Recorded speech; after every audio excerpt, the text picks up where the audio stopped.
Go live, go live, go live. We got the DJ horns in here. What's going on, everybody? Shout out to the room. Happy Wednesday, or Hump Day I hate Wednesday. to say it, but you might be right about that last comment that you were just making offline. We're not even going to get into that because I don't want to get docked any money because we were talking about that behind the scenes. So we're not going to say whose name on this episode, seeing how we don't have a reason to. But you Everybody might be right needs about that him. because I was like, what the fuck part of the? I was like, He shuts what part of everything the? down, bro. Oh, Part of the early. game is CJ that? the Kid with the super chat early, a $20 super chat. He says, I want to give a special shout out to A2HH for paying respect to plug too, unlike certain radio stations or hip hop platforms, and even YouTube hip hop based channels who claim the culture but haven't said one word about him. Shame. Well, I didn't know that's where we were going, but Well, you said we yes, were just going to jump in and get to it, so let's go ahead and I jump in and get to it. Nobody's really been talking about the fact that Trugoy passed, They and do it's this to De because La Soul, period. Like, I've always said, De La Soul is the most underappreciated hip hop group of all time. And I always thought that Prince Paul is the most underrated hip hop producer of all time. I don't know if this is the streaming thing. Luckily, their catalog is going to be available for streaming March 3rd. And I hate that Trugoy didn't make it, to see that. But hopefully, the good that'll come out of this is the fact that people will really dig into their catalog as they should. But it is disappointing that other platforms aren't speaking more about this. Go ahead, Coop. I'm sorry.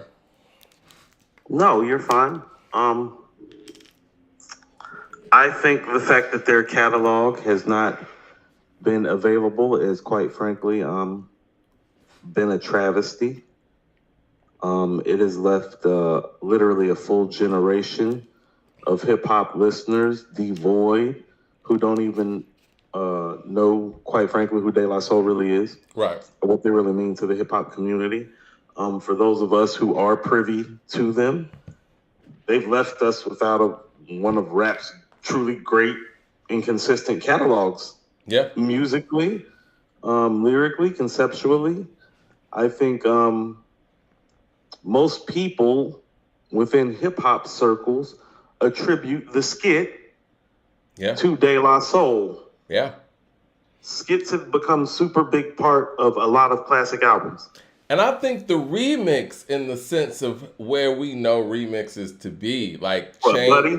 yeah, adding different people onto records. Like, I think the remix before them may have been, maybe a DJ throwing a separate track over an existing track. But Right. Well, I actually, mean, yeah, actually, I guess adding great elements to make a song better in the remix standpoint, I feel like comes from De La. Now, correct me if I'm wrong, anybody in the chat. yeah, I can't think of anybody. So they're responsible for the remix and the skit. Yeah. Um, And like you said, Prince honestly, Paul. maybe the concept albums too, like album to album. Maybe Beastie Boys can really Maybe get some album to credit there. album, but Yeah, I don't know. I don't know. That's a little more gray. yeah, yeah. But I know that they were one of the acts early on. Like Fife said, and rest in peace to him, props to De La due to creativity. They were the ones that were held as the creatives in that hip hop space.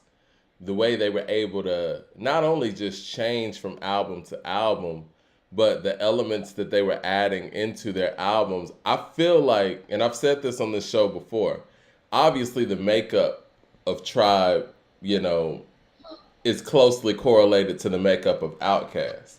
But if you think about the approach to making albums and themed albums, Outkast is highly influenced by De La Soul. Yeah, because you want to know what Tribe's theme never really changed. No. And when it did change, it's like, well, it was because they had gotten older. And I think that, I mean, a lot of people don't understand this. It's like, well, what happened with Beats, Rhymes, and Life is that, like, they kind of grew up. Yeah. Yeah. You know what I mean? And it's like, so it wasn't as, like, fun and carefree and easygoing and all that it was before. It's like, well, now you're dealing with grown men approaching 30 dealing with grown issues. And quite frankly, Yeah. it's like, and it's one of those things people have to understand. The record business, how the record business works, they're looking at where they are financially on album number 4, and they're like, ugh. Well, the samples really hurt a group like them and Tribe as well.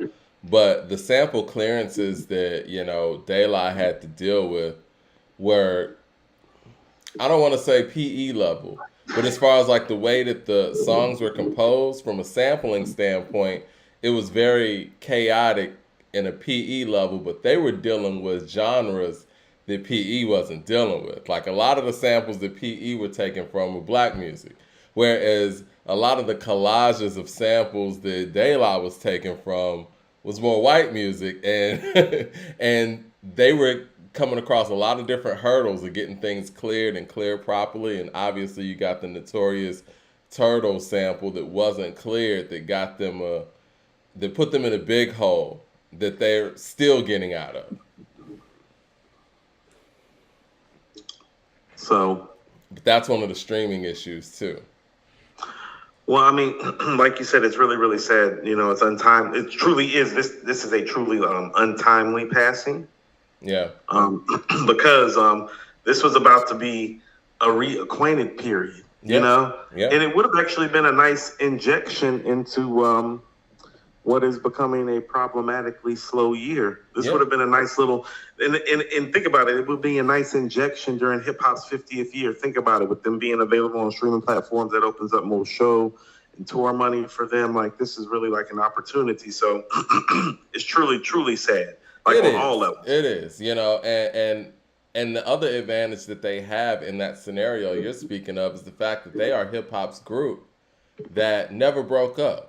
They're one of the few groups ever in this genre that never broke up. So for them to come together for Hip Hop 50, and for the fact that their catalog is finally available on streaming platforms, it's nothing for them to do a live show, a concert, a tour, whatever, to actually, put a needle in the arm for those efforts. But yeah, I wanted to put some respect on that super chat there. I'm gonna get to some of the other super chats. CJ Kidd says, if possible, could you guys speak on where you were when you first heard De La, what you felt Trugoy brought to the group, and what impact De La left? I think we spoke a little bit of the impact. For me, obviously, me, myself, and I was their first crossover hit, but I think that them and Tribe were slightly before my time. I had to go back and really, appreciate their earlier works. But The Stakes is High was probably my introduction to them as a collective. And yeah, I mean, I knew that Pasta News was crazy. That Projects line was always the one that stood out for me.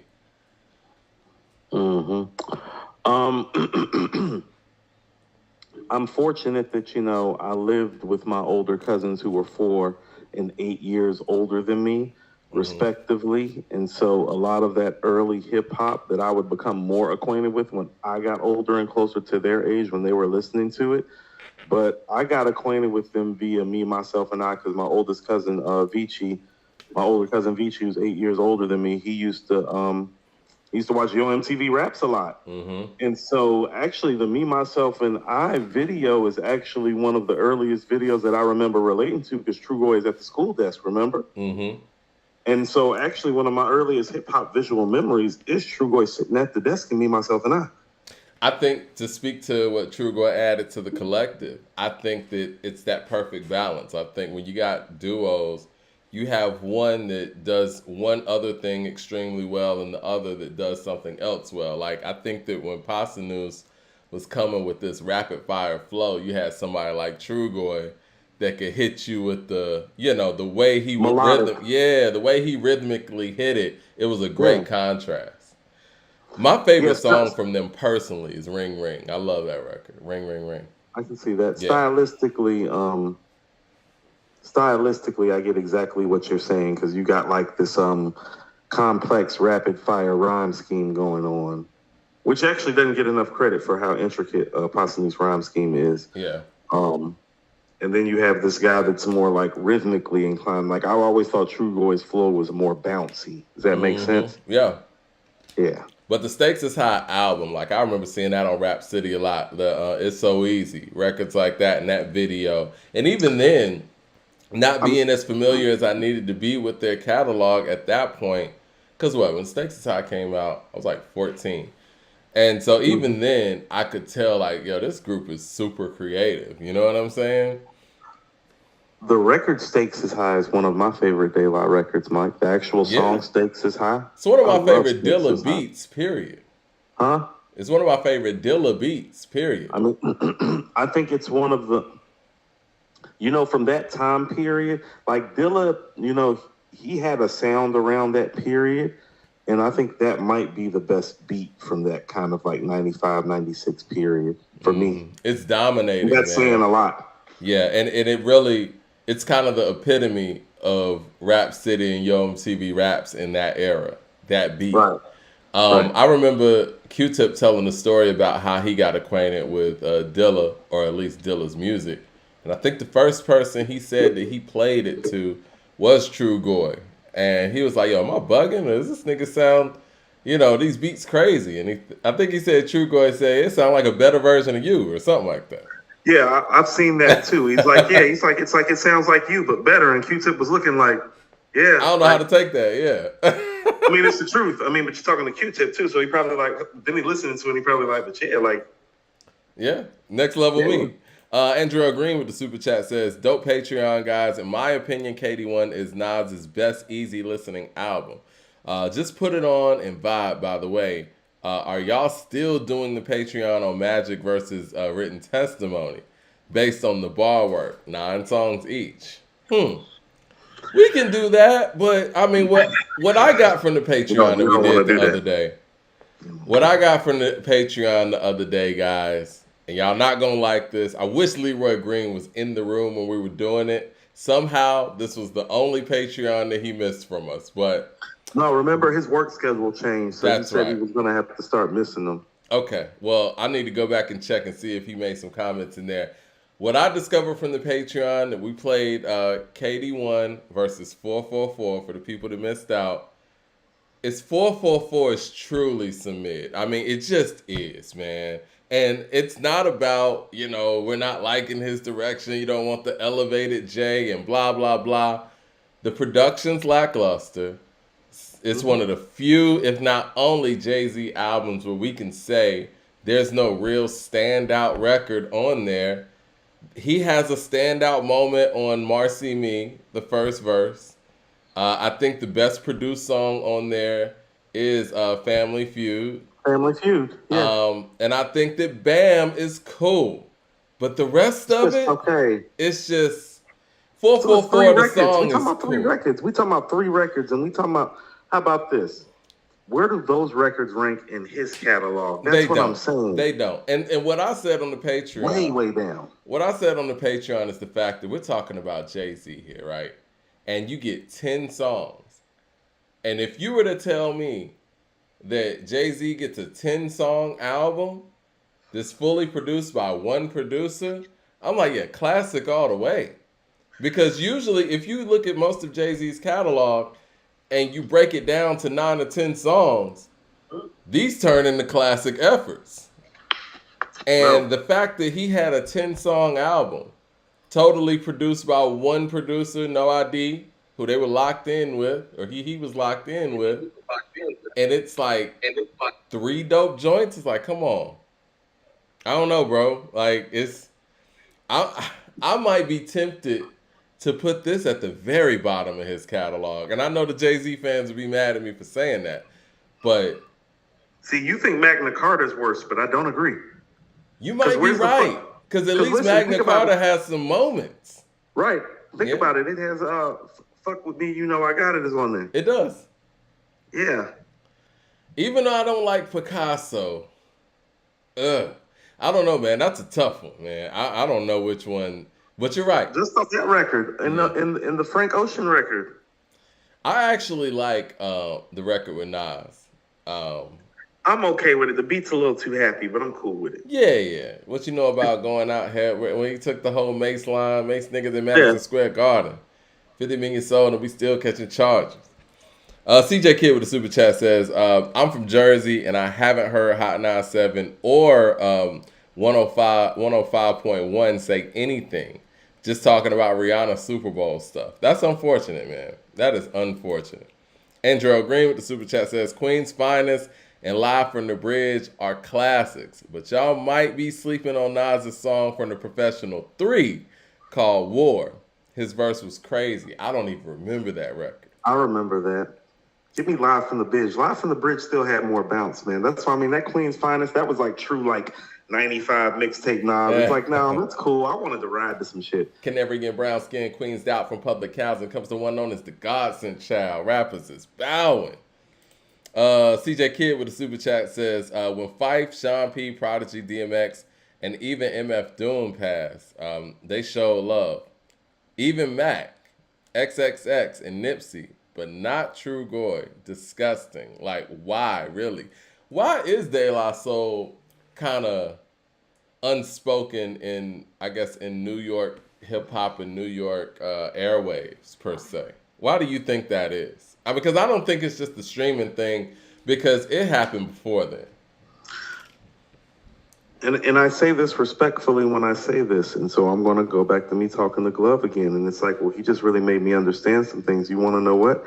Outside of me, myself, and I, they really haven't created a record that they really haven't created the records that the masses would notarize. You know what I mean? A roller skate jam called Saturday comes to mind. Ring, ring, ring. Ring, ring, ring, maybe. Okay, but listen to what I'm saying. Break of Dawn. Okay. Definitely Break of Dawn. Break of Dawn over Ring, ring, ring, actually, in terms of, like, notarized. Like, Mike, how about this? Here's a better way to frame it. Like, like there's being innovative to be creative, and then there's being innovative and creative, like to sell records. And part of the reason why we stand in awe of, respectfully, Michael Jackson and Prince so much, and even we talk about them so much on this hip hop podcast, is because they're masters at both. Yeah. You know what I mean? And so for as innovative and creative and all that De La is, you know what I'm saying? But and we know it. You know what I'm saying? Because it's there in the songs, it's there in the production, it's there in the albums, it's there in the concepts. There is an art to making a big record that people get noted. Like, you know, that there is an innovative genius to that. Like, and this is why I'm bringing up Mike and Prince. It's like, well, you know, it's like, well, Mike never topped Thriller sales-wise. Prince never topped Purple Rain sales-wise. Well, nobody ever topped Thriller sales-wise. Right. They tried to cheat with the Eagles, but no. Let's go a step down. Mike never even topped Bad After Bad. You get what I'm saying? Yeah. But, you know, because it's like, no. There is an art and a genius to making, like, music that gets notarized by the public. And quite frankly, you know, Mike isn't an icon because he made, you know, like something that you and I may love, something like what's your favorite song on Thriller again, Mike? Yeah, Baby Be Mine. Or okay, even your favorite song on Thriller is Baby Be Mine. Or like, I mean, personal favorite, but now, how the hell it's did clearly you not the best song. Do you think that Baby Be Mine is what sold 40 million records, or do you think Billie Jean and Thriller and Beat It sold 40 mil? You know what I'm saying? You know, to speak to Thriller and not to get too far off course, but when we talk about superstars in this era and people being the next whatever, I was listening to Thriller the other day. And this is how Thriller reads off. It reads off like a greatest hits, man. It starts off, wanna be starting something. Then it goes to Baby Be Mine, the least notarized record on there, right? Then it goes, The Girl Is Mine, Thriller, Beat It, Billie Jean, Human Nature, PYT, and then Lady in My Life. And I'm like, none of the superstars have an album, you know, outside of Prince or whatever, have an album that is like that. No, I get it. You know what I'm saying? And it's like, if Beyonce had an album that was like that, Thriller is what changed the trajectory. Michael was already a superstar, but that's what put him in untouchable status. And not just the record sales, but just how strong that album is. You know what I'm saying? I agree. I think Janet and Prince are the only people that are in possession of albums that have the type of hit quality that Thriller has, like song for song, quite frankly, like as far as like artists go. If you want to talk about like hit, you know what I'm saying? Yeah. It's like, no, play that shit on the radio and play that shit all the time on the radio. I mean, like PYT couldn't even get released really, because everything else was so Might be strong. the best record ever without a video, Mike. It's one of them. For real, it's up there. It's Cold one Blooded of by them. Rick James and PYT by Michael Jackson are Yeah, the two best records I ever heard that don't have a video. and he never Um, performed it either. I've never seen him perform it. Never needed to. That's what I'm It's saying. It's crazy. like that's how he didn't need to perform it. But Yeah, that's what I mean about there's different ways of being innovative and being genius. And I think sometimes too, for the time of hip hop that they came in, yeah, I think that it too. was cooler to be that innovative, creative genius than to make that big record. And it's like, no, making those big records matter because now that we can see in his passing, and obviously their catalog not being available has something to do with this too. But Right. we can see the fact that they didn't make those big records.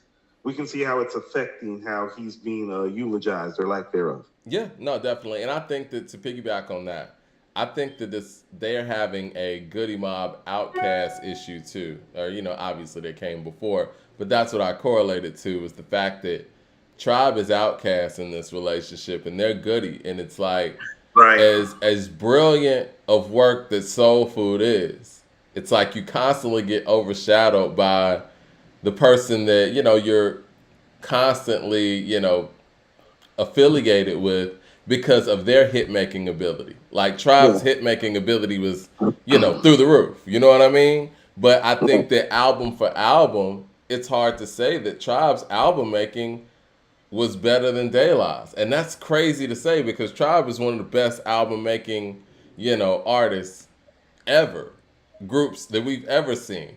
And but the singles when it comes to De La don't, they don't move. I mean, They think don't about move it Like, like Bonita. They don't move it like Can I Kick It? Or even Check the Rhyme no, Award that's what I'm Tour. saying. So Yeah, like and Tribe got so like 10, 11 songs like that. De yeah, La has like 3 or 4. yeah. But De La got the albums though. But But yeah, De La got the album. I But this think is what that's I'm why saying. Tribe Like, was able to kind of overshadow them in the minds of some of the no, media to but this is be but this is ignored. but this is what I'm saying. Both of them, because here's the thing. Well, how do you like? And this is what I'm saying is it's like, well, you got people that are pulling off both. It's like, well, no, the Chronic got D's Nuts and Little Ghetto Boy right next to it. You know what Yeah, I'm saying? It's like, no, no, no. You gotta, it has something to do with it. And so on a day like this is where them not having their catalog available is truly a travesty because Mike, their albums are where it's at, not in the hit records. So of course not gonna be notarized or glorified like Tribe. They don't have it like their biggest single is Me, Myself, and I. Like, Mike, where would that rank on Tribe's like greatest hits? Because it's like it's after Award Tour, Electric Relaxation, Bonita, Check the Rhyme, Scenario, maybe. You feel what I'm saying? It would be like 6th or 7th on Tribe's list, Mike. Am I wrong? no, you're not wrong, but I do think that they're one of those groups that really focused on the album. You know what I mean? No, Like and they're that's kind of like cool, a band in a sense. but that's cool, and there's nothing wrong with focusing on the album. But it's like this is what I'm saying. Like Prince did Purple Rain, but he also has Sign of the Times. It's like, oh no, Yeah, you got that big selling masterpiece with all the hits, and then you have like I think Sign of the Times is better than Purple Rain. yeah, Like, I could but see that. Even but it's hard to it did argue not that. but it didn't do anything close to Purple Rain numbers. No, Now did it? yeah, because look, music But sells musically on speaking, it's flawless. It's music genius. sells on the singles and not the albums, and that's just the reality. That's the reality of the matter. Ain't It's no When always Doves been Crown like Sign that. of the Times. You feel me? Ain't Yeah. no When Doves Crown Sign of the Times. Ain't no damn Purple Rain on Sign of the Times. Let me Well, get to the Doors on super Sign of the chat Times. real quick. I think we're getting back there. I gotta run upstairs. So hit the super chat. Okay, cool, Right cool. back. I gotta check on my dog. All right, 007 with the super chat says, side note, Riri, the new queen, Super Bowl performance wasn't legendary, but the move was being that she was pregnant and doing that on that magnitude of a stage. Her music is better than Beyonce. Anyway, oh yeah, disappointed in you, Scarface. We're gonna get to that. And I want to kind of reply to some of the things you said there too, 007. CJ Kid with the super chat says, I De La Soul, the group version of Nas. Is De La Soul the group version of Nas with the media slander? No, I don't think it's slander. It's more so ignoring and underappreciation. I think Nas is just straight up slander. CJ Kid also says, what is De La Soul's best album and where does that said album sit in your top 100 hip hop albums of all time listed Coop made? De La Soul is Dead is the number one for me. I think De La Soul is Dead is a top 30 to 35 hip hop album in my opinion, without thinking too much. I think, oh, a lot of it is error. So, we grew up on Stakes is High. Mm-hmm. If I were to just go back revisionist wise, I think 3 Feet High and Rising is still their best piece of work, though. Like, Really? that's for me. But here's what I'm saying. Like, 3 Feet High and Rising, Balloon Mind Steak, De La Soul's Dead, Stakes is High. You literally have 4 albums to choose from. That's how consistently great they are. Yeah, they have 4 albums that anybody could say is the best. But Like, cause but I but would go De La Soul is Dead, Balloon Mind State, 3 Feet High and Rising, then Stakes is High. And for Stakes is High to be at 4, that's crazy. see, I would have Balloon Mind State fourth, and Stakes is High as third. De La Soul is Dead would be second, and 3 Feet High and Rising would be first. I think Balloon Mind State is brilliant. You know, they worked You with the do, you do. I think JBs. it might be a little too quirky for my taste, Mike. To be honest with you, Marquez I Davis don't in the love it. super chat says, side note, fellas, what would it take for Patrick Mahone to be considered the greatest of all times? Sports media is saying 4 championships. Well, what's going to take, Marquez, is going to take time. No, you want to know what it really That's would what it's take? going to take. Like, no, like real talk. And I And, said this on Twitter. and No, it's going to, not to interrupt you, and it's going to take him to stop asking the refs to bail him out in game-winning situations, too. Because like, Mike, that's they a just problem for me. For you to they sit just there and hand, point at the refs, that's a problem for me. they just handed them a Super Bowl. Like, they didn't hand them a playoff game or a Yeah. regular season game. They handed them a Super Bowl. That Super Bowl was tied You overthrew the man, and by you're like sitting here almost 10 pointing to the ref. yards. Come on, bro. Like, you know what I mean? Like, that's not some greatest of all time shit. I'm sorry. No. Like, forget all that. This is what I'm talking about. When that happened to Kaepernick, like that on Crabtree, no, that was some pass interference. That was like, it's like, okay, that's blatant. He's like holding him right here, holding him right there, and he got his like on. It's like, that's pass interference. And they didn't call that. And you want to know what people said the next day? They said, well, in that situation, You let him play. you let him play. Exactly. Now, when Colin Kaepernick is the quarterback, you know, it's different than It's when interesting, Patrick right? Mahomes is the quarterback. It's kind of funny with the people who they want to win, Mike. Like, not like on the field necessarily, but in life and in media and in marketing and representing the product. Like Colin Kaepernick, the Super Bowl winner, is not as affable as Patrick Mahomes, the Super Bowl winner. So it's kind of funny when similar circumstances, game on the line, championship on the line, wide receiver gets interfered with slightly, and I still think that interference call was within 5 yards, actually, which means it wasn't interference like me. You know what I mean? Me personally, it's like I don't think that's interference. Like that's not. Yeah, I didn't either, but you know, if you want to look from a technical aspect, whatever. But the bigger thing here, let's just say all of those things are legit. And there was a tuck rule and all that with Tom That's some Brady. bullshit too. That happened. You know what I'm Some saying? bullshit too, and I love Tom Brady. But Tuck what rule some we're bullshit too. gonna Charles have Woodson to sacked him as a fumble. right. But what we're gonna have to face is the reality of the fact that Tom Brady has put the measuring stick extremely high, and I think that we broke it down last show where he's had a great career in his 20s. He's had a Hall of Fame career in his 20s, 30s, and 40s. So before we start comparing, you know, this guy to somebody like that, let him get out of his 20s first, at least. Jesus. And not only that too, and let's also remember this. They did play in the Super Bowl against each other, Mike. Yeah, and he was in his 40s. If I'm not mistaken, yeah, the guy in his 40s won his 7th ring on Mahomes. Now, I've always told you this, Mike. When you used to say that Jay was better than Nas, I was like, well, Mike, who won the battle? Like when they went head to head. It's like, how can you put somebody ahead of somebody if it's comparable and you went head to head? Yeah. And the other guy beats you, like where in life is the other person in first place? So he needs to do way more than win 4 rings to get in first place because the Super Bowl L he has on his head is a Tom Brady L. And it's a Tom Brady L that was in Tom Brady's 40s. With Tom Brady's first year with a team. Yeah. After Tom Brady had already beat him a couple right. years before. And it wasn't even Tom Brady. Super Bowl. right, and It's like, what are you doing? it wasn't even Tom Brady in a comfortable New England system with Bill Belichick. No, This was a whole new situation. the whole new team. So it's like, Yeah, no, it's like you need to do more than it's a win four long. rings. You're a long way off. Andrew Green with the super chat says Jay is known for his flow, but those 444 beats weren't great, and Jay sounded like he was just talking on them. Yeah, He but was. not conversational Jay. Yeah, it was. It was like it was almost like he was trying to find the beat, trying to catch the beat.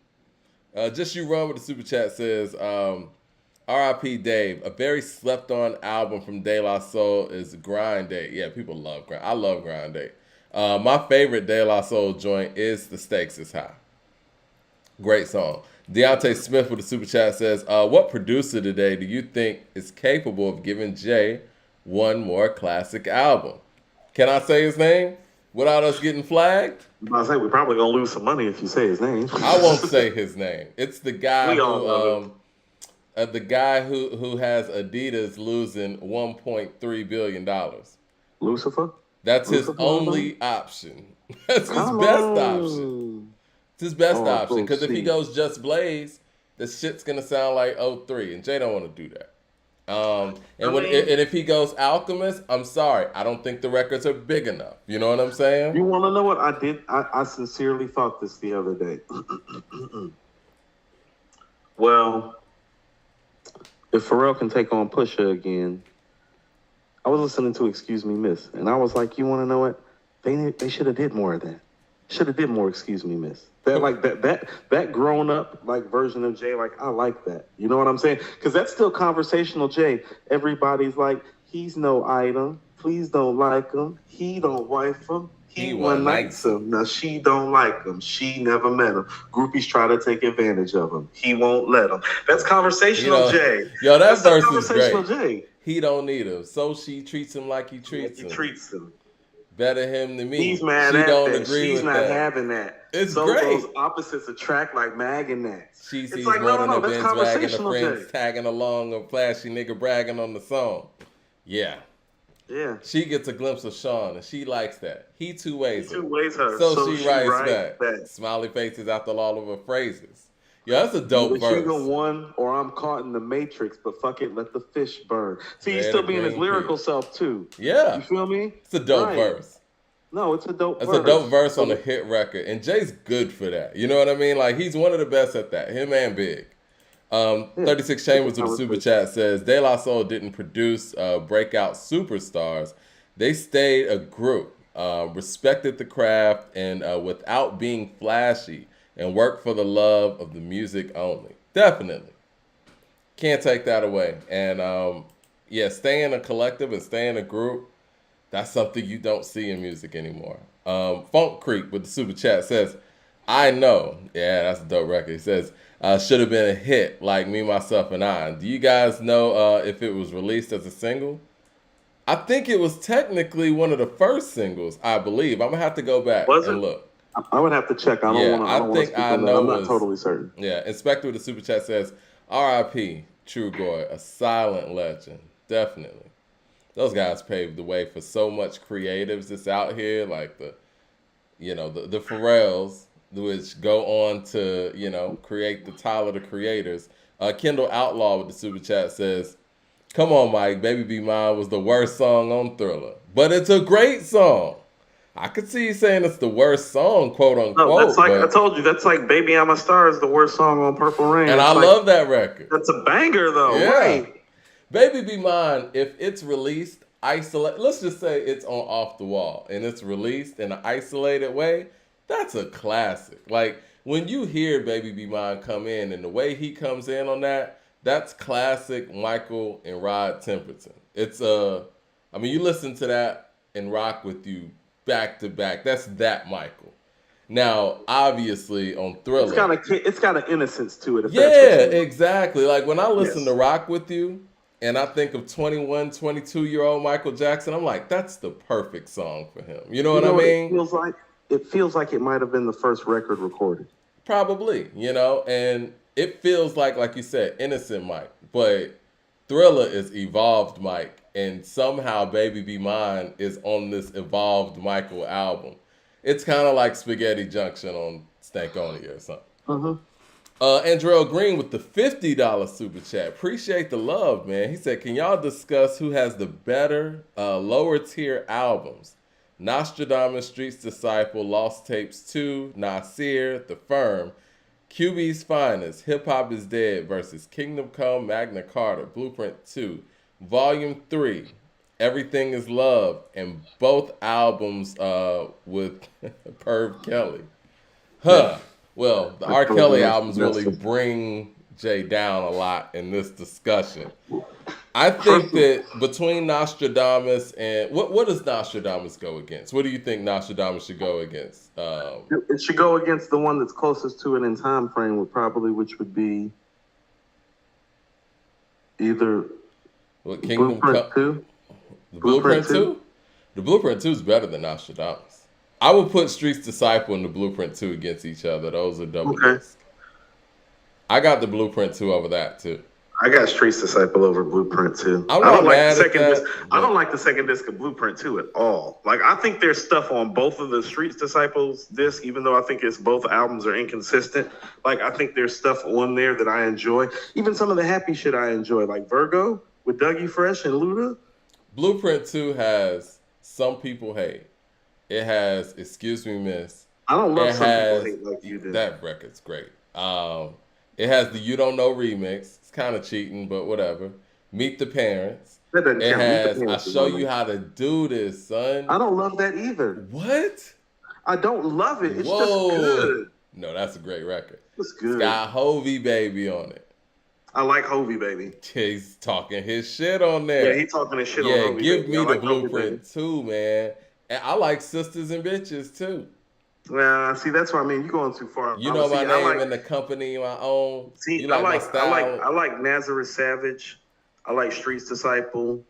I like Virgo. I like Suicide Bounce. I like Just a Moment. Rest of My Life. Know My Style. Thief's Theme. Love Thief's thing. Remember the Times. What else was on there? Sekou Stories on there. Like I Sekou just Stories, prefer though. some of those records. Yeah, Sekou Stories might be his most slept on story. It's a dope record. But yeah, It I is. got Blueprint 2 over that. Now, I don't know what to really put Nostradamus up against. I think when you talk about time frame, It's not as bad. it's probably fair to put Volume 3 up against Nostradamus. A lot of it is that like, well, first of all, Life We Chose, and I've said this. Now go listen to how the previous album start off and tell me that that's up to par. When you talk You feel about me? Nostradamus, yeah. Like No. tell me it's up to par with New York State of Mind, The Message, New York State of Mind Part 2. So you got Volume 3 over Nostradamus. I do. I would have to, just Easy. off the first two records. The first two records are Life We Chose and Nostradamus. I was like, what are we doing here? It's like, what are we doing here? And we got what, the Lost Tapes 2. What would that go up against? That will go up one against one of them whack Beyonce and Jay albums and one of them whack R. Kelly albums. The Beyonce and Jay album's not whack. I don't. It is. Now And- now no, the it's the whack. Best of Both Worlds albums are whack. No, those No, are those awful. are whack. Those are awful. I don't think First of all, Everything is Love is whack. Hold on. You got to take QB's Finest out of there. QB's Finest is not a bad album. You want to know what? We would have This to is put what we're QB's gonna do. Finest up against the Dynasty. No, we're gonna go give him his money's worth out of his super chats though, because I want to pull up QB's Finest playlist Okay. because it's like when people say that, I'd What, be like, what about yo, Hip Hop is Dead? Should that go up against Kingdom Come or Magna Carta? I think they're really close. Kingdom Come is closer, so. Yeah. Damn. I don't know, bro. I might go Kingdom Come on that. I'm picking a lot of J albums out of this.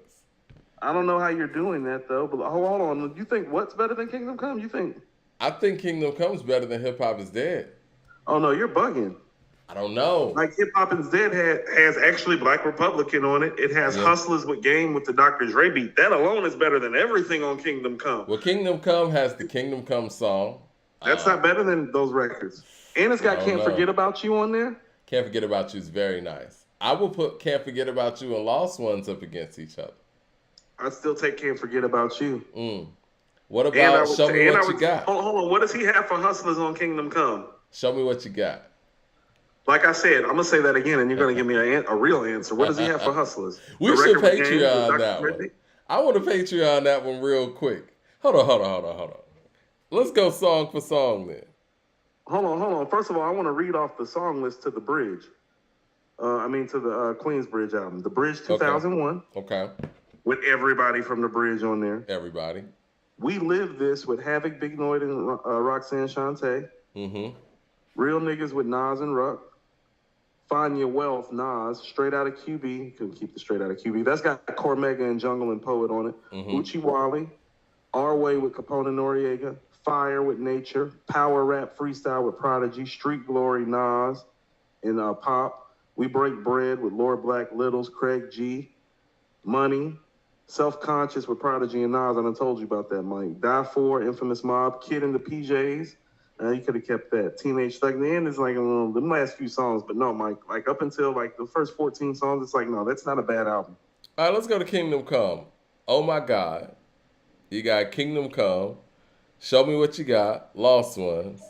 Do You Want to Ride with John Legend. I didn't love that record. 30-something. Mama I Made It. Anything, which is probably one of Jay-Z's worst records. And followed by, I think, personally, his worst record, Hollywood, featuring Beyonce. It's a bad record. Trouble. Dig a Hole. Minority Report. Beach Chair. Oh, God. Yeah. Sound bad. Yeah. Okay, Money Over Bullshit. I like Money Over Bullshit, actually. You Can't Kill Me. Yeah. Carry On Tradition. I thought it was pretty dope. Where Are They Now? Keep that. Hip Hop Is Dead. Keep that. Who Killed It? Keep that. Who Killed It might be Nas's worst song. It's one of them. It's bottom 10 for sure. It's a bottom 10 record. Bottom 10 record. We got to put that up against this? Hollywood. I think that Who Killed It is arguably worse than everything on Nostradamus, except for maybe Big Girl. That's for those of you that keep saying that this is a Nas channel. We're very, very fair over here. No, I like Big Girl more than I like Who Killed It. I can't even listen to Who Killed It, but I understand what he was doing conceptually, but it just didn't translate. Don't nobody care about that, okay? Like, don't nobody care. It's either good or it's not. Black Republican. Incredible record. I mean, it's their best collaboration. By far. Not Going Back with Khalees. I was cool with that record. It was actually pretty cool. Still Dreaming with Kanye is dope. I love that record. Yeah. Hold Down the Block is dope. Blunt Ashes is dope. Let There Be Light is dope. Play On Player. I like Play On Player. People didn't like the Nas Snoop collab. I like Play On Player. Can't Forget About You. Hustlers. Hope. See, the second half of this album, it's like from 7 on, he starts hitting. That's what I'm saying. Hope at the end where Nas is just freestyling a cappella. Like, no, like he's, yeah. I need to go back. And you know what? This is the thing. I think I've listened to Jay's bottom tier albums more than I've listened to Nas's bottom tier albums. So right now, I would probably put Jay's bottom tier albums above, but I need to go back and listen. Yeah, like that stretch that I listen to this stretch on Hip Hop Is Dead. Black Republican, Not Going Back, Still Dreaming, Hold Down the Block, Blunt Ashes, Let There Be Light, Play On Player, Can't Forget About You, Hustlers, Hope. That's a nice little stretch of songs. Yeah. Like, it's not like there's any like truly like classic Nas stuff in there, but those are all dope ass records. Let me get to these super chats, and then I'm gonna finish what we were talking about. When you walked away, I want to address something that 007 said as well. Mad Max in the super chat says, I disagree with 007. I prefer Riri over Beyonce, but that whack performance she did solidified Beyonce is greater than her, even though her music is better. All right, this is what I want to say, and that's kind of where I was going to go with 007. Rihanna, respectfully, is not on Beyonce's level. And I know that, we kind of, I guess, put Beyonce somewhere else because she doesn't really make music for us, per se. And when I say us, I mean probably men specifically, right? I don't have to listen to her music to recognize the talent. I didn't really expect too much from Rihanna's Super Bowl halftime show because she's not known to be a performer on that level. Can somebody tell me her most memorable performances like that? So I think when we're talking about an individual talent as a vocalist, a dancer, a performer who's going to put on a show, they're not even on the same level. Now, Did Rihanna get handed maybe some better songs than Beyonce? Sure. I think Solange might have some better songs than Beyonce too, but there's no way in hell I'm gonna say Solange is better than Beyonce. I actually like some of Solange's music more than Beyonce's, but there's no way Oh, I'm it's gonna not a sit here and question of tell that. you that she's better than Beyonce because I like some of her songs. Rihanna's not even close to Beyonce. Let's just keep it a buck. She's not. I'm very, very surprised at you, Mike. I actually think, I mean, first of all, I prefer Solange's music to Beyonce's music on a personal level, although I get what you're saying. I don't think Beyonce's made anything remotely as good as A Seat at the Table by Solange. Mm-hmm. That shit is all-time great fire. So as an artist, I do think Solange is a better artist, just not a bigger one. You know what I'm saying? As far as like album quality is concerned, she is better than her sister, in my opinion. As far Wow. as no album, as far as album and song making ability, yes, I believe that because she doesn't need the machine or any of that behind her to make something like A Seat at the But Table. like you just said about the De Those are La old Soul. Raphael Sadiq records she took and pimped out.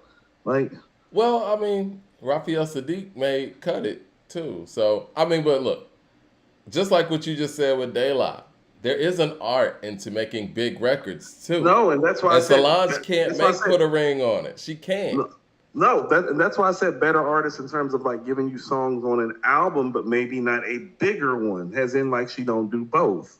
I And don't she's think not the performer Beyonce's either. I don't think Beyonce's focus is to make full conceptual albums. I think this time around, and it's probably why her camp is so heated in the fact that she didn't win Album of the Year, because I think this time she actually tried to do that.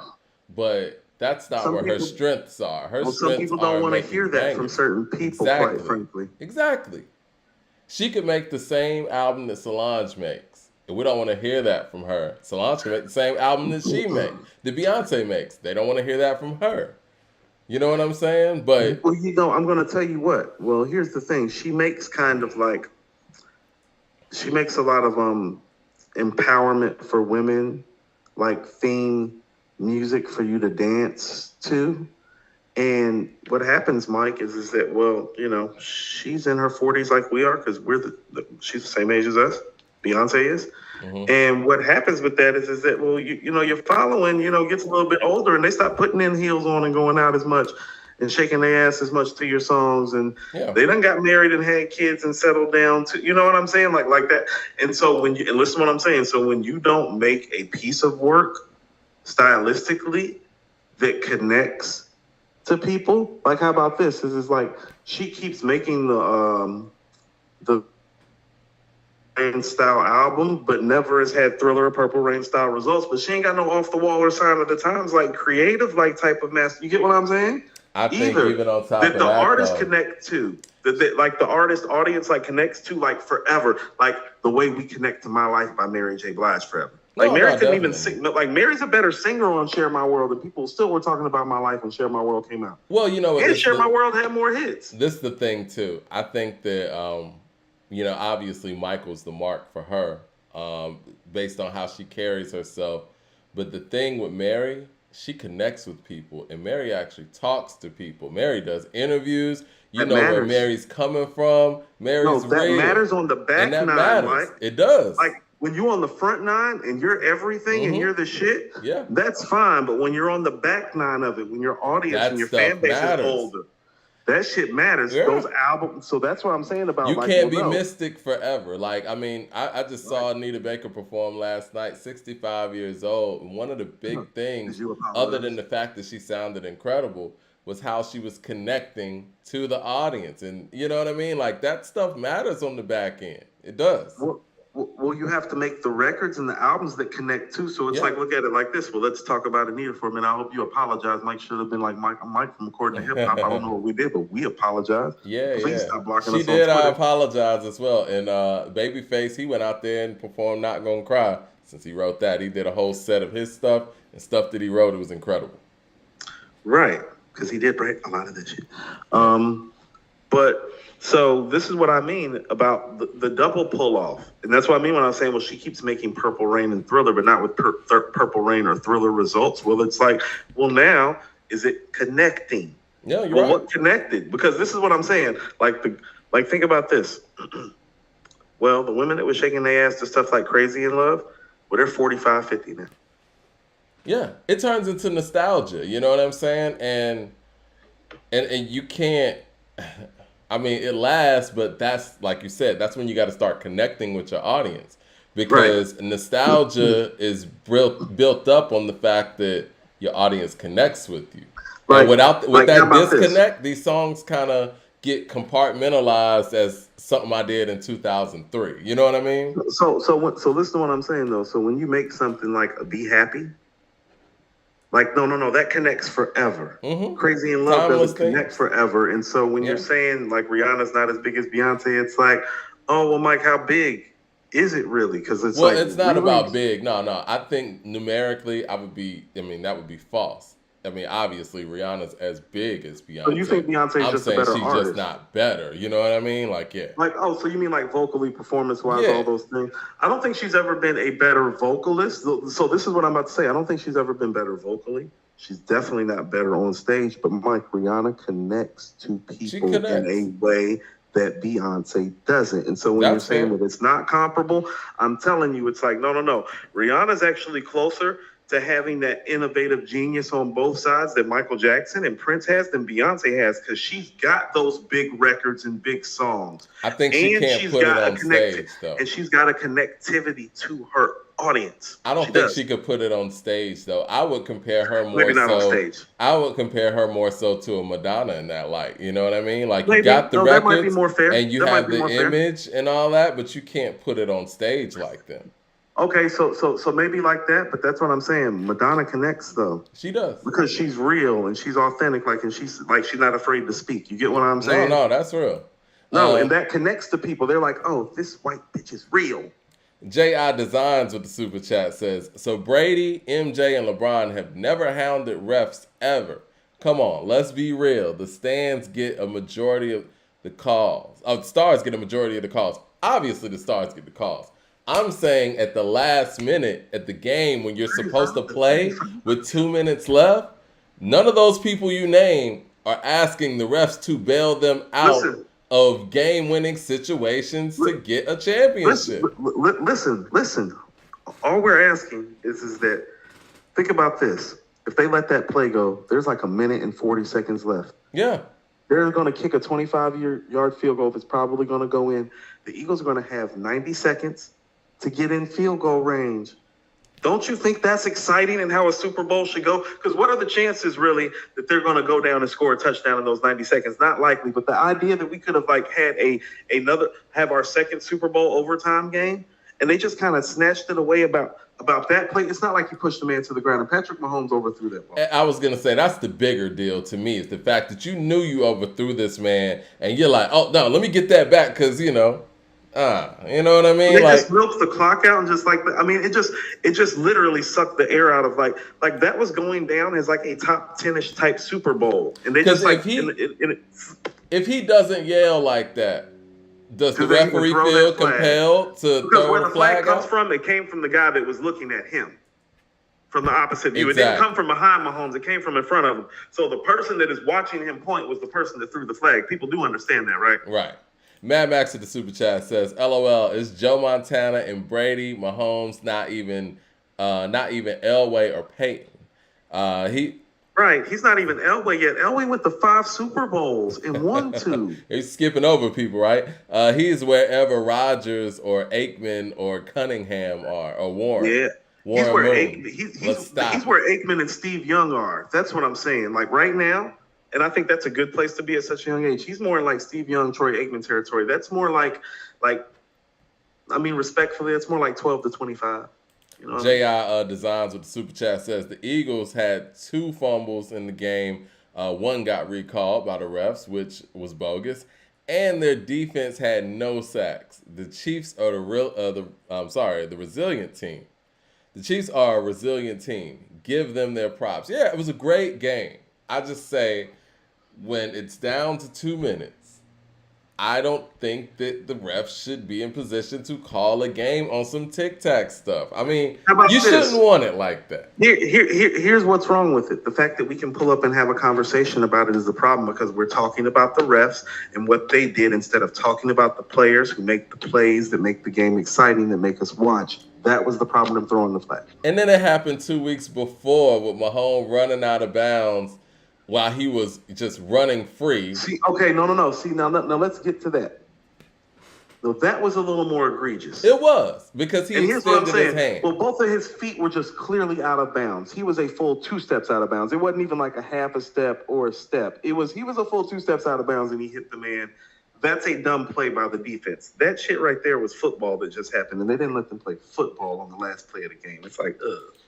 007 with the super chat says, "Nah, Mad Max, understand the narrative that's being driven and notched in her belt. Rihanna's performed at the Super Bowl pregnant. That plays different than the MTV Music Award. LOL, Mike, tell the stats." Well, obviously everybody in the world's watching the Super Bowl halftime. But this is what I will say about the pregnant performance.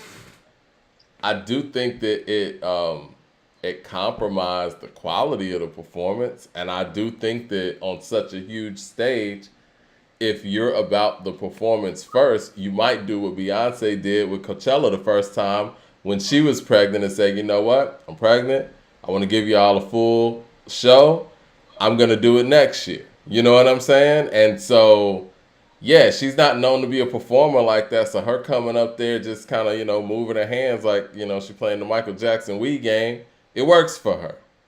Beyonce couldn't go out there and do that. You know what I'm saying? Because she's a performer on a different level. Real. No, but because Rihanna is real and connected to her audience, well, that too. She can walk out on stage pregnant. So performance-wise, am I a fan of the performance?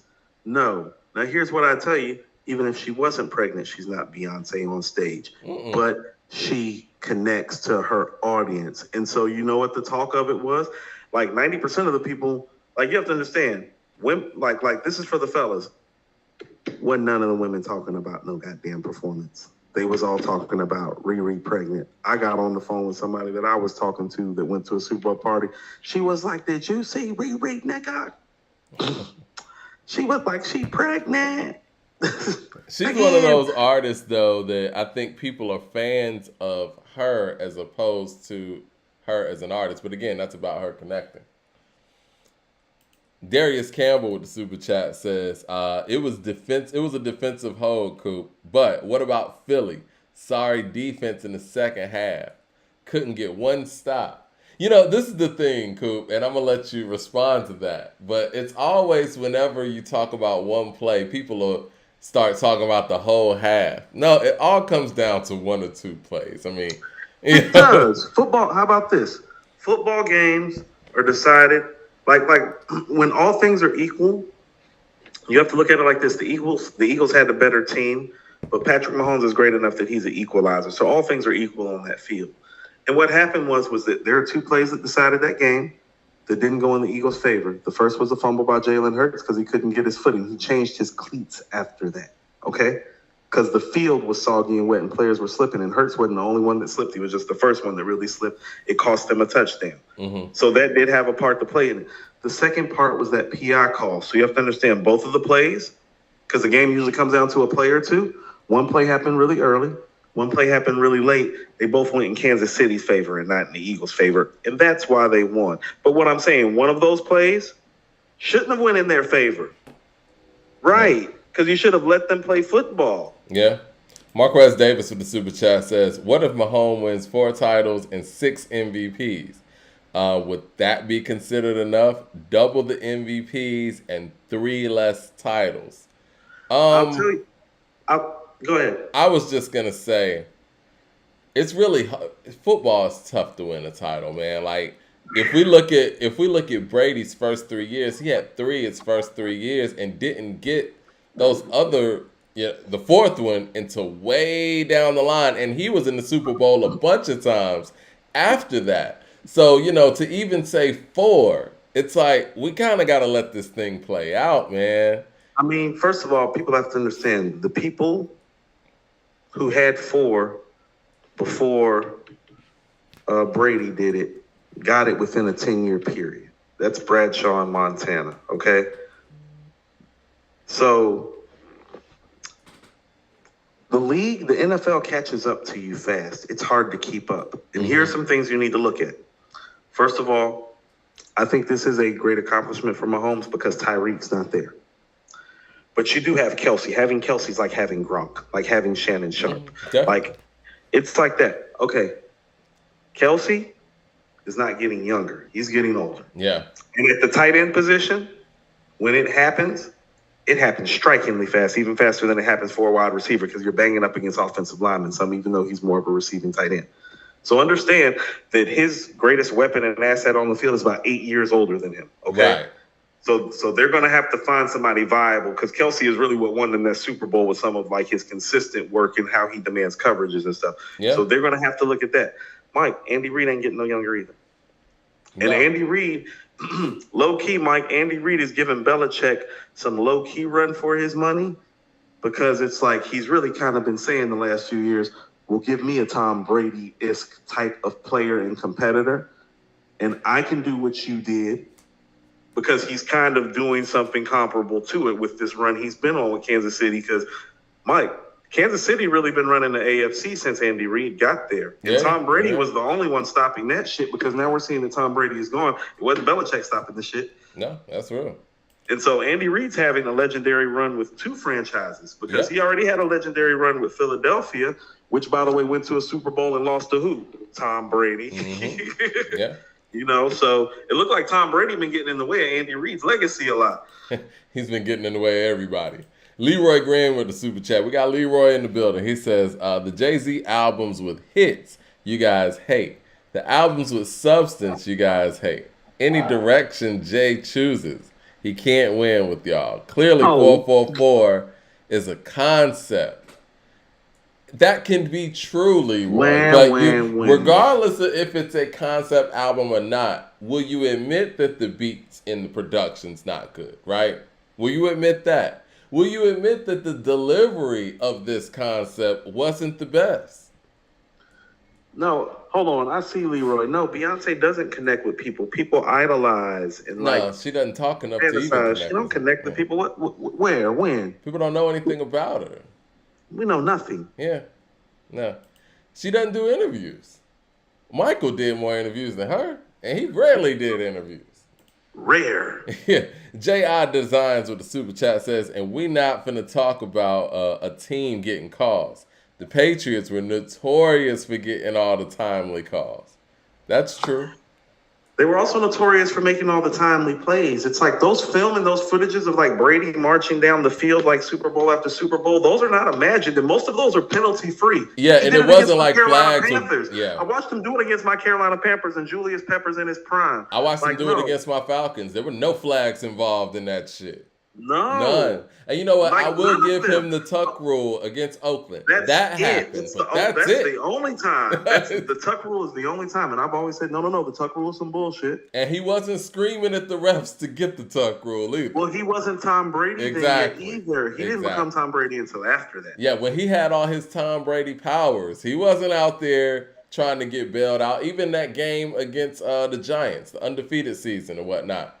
When they lost the Super Bowl, he was like, shit, let's get down the field, march down. Yeah. And they just didn't have enough time. The Giants defensive linemen still talk about, we respect Tom because we were beating his ass and he was getting up. They were like, he was getting up and chewing out his offensive line. He wasn't complaining to the refs. The Giants defensive line was saying that about him in that Super Bowl. They were like, no, we was tagging his ass and we knew he was hurt. And he was getting up and cursing out the offensive lineman like, block these. I remember that. Yeah, they talked about that. Like, wasn't no pointing at no ref, like, give me a call. Yeah, give me a call to bail me out. Come on, guys. Take this L, man. Jay Shaw with the super chat says, I know people hate self-promotion, but I feel like De La Soul should have done more. We want our legends to be humble, but then then we don't do the right thing. You know, I guess I could say his name. Kanye West. I hope we don't get docked for that. But we'll see. He did a great job of making sure that, people were noticing what he was doing. he didn't allow himself to be put in this backpack humble range. Like he hung around the backpackers, but he was making sure he was as arrogant and as brash as possible. So for all the MCs like Common, Most Def, Black Thought, and Talib that were getting quote unquote slept on back then, he wasn't gonna let you do that to his College Dropout album. And here's the thing about it, and you may not like it, but you have to respect it. I'm going to speak to somebody, and I want to speak to something right quick. When we were doing the Havoc and Just Blaze verses, and I was going through Havoc's catalog, it's like the only multi-platinum certification he has as a producer is with Kanye on The Life of Pablo for the So Famous. And I'm thinking to myself, it's like, this is why Ye be on the shit that he be on. Because you got somebody like a Havoc, and to be quite frank, Mike, I mean, like, how many people outside of real hip-hop circles know who Havoc is as a producer, as opposed to who knows Kanye? That's why Kanye always running around beating his chest, because he knows that there are guys like Havoc, like production-wise, like, let's keep the MC side of it out. You know, there are guys is like Havoc, Large Professor, walking around, Prince Paul, walking around, Mad Lib, walking around, where Pete it's Rock. like, Pete Rock walking around, he like, man, fuck that. But he brings them in. No, Like, he does. He had Mad Lib and they get their on. best, and they get their highest level certifications attached to his name. I think Mad That Lib means too something. when you talk about Life of Pablo, because he made No More Parties in L.A. Yeah. Yeah. I was just Yeah. listening to that, by the way, because Pablo's celebrating like his 7th anniversary. And that was one of, in my opinion, I think that's one of Kendrick's strongest features too. It is. Yeah. Album's still some mid, but yeah, the feature's good. I like the album. But yeah, it's not, based on his catalog, yeah. It could be some. I'll tell you this though. If we put that album up against, if we put that album up against 444, it's killing 444. First of all, it's destroying 444 because It's destroying 444 is not 444. good. I've been telling y'all 444 is not good. Yeah, put Life of Pablo up against 444. No. Destruction.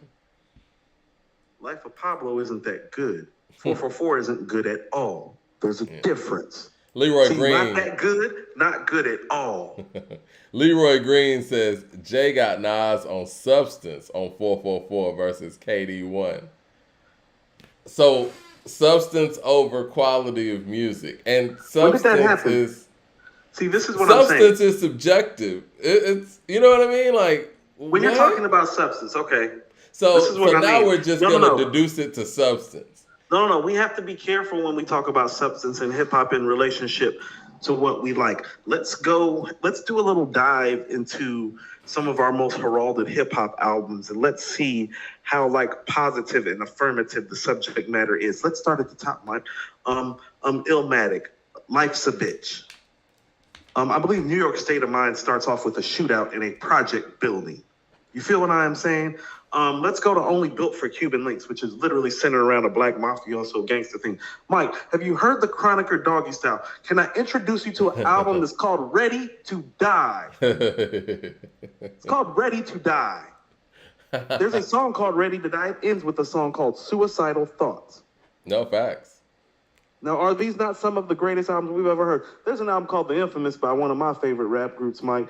The singles are Survival of the Fittest, Give Up the Goods, and Shook Ones. Now, what the fuck do you think they're talking about?